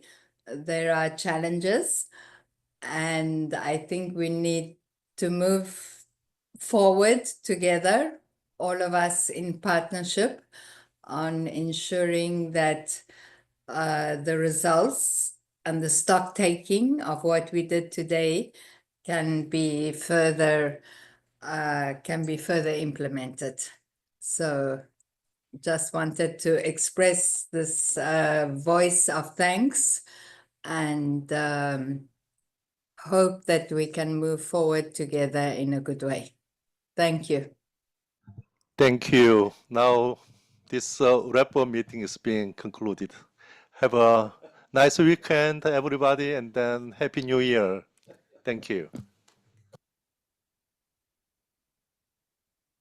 Also, those who have not shared your PPTs, please share with us so that we can really reflect your points into a meeting report. Thank you. All right, thank you.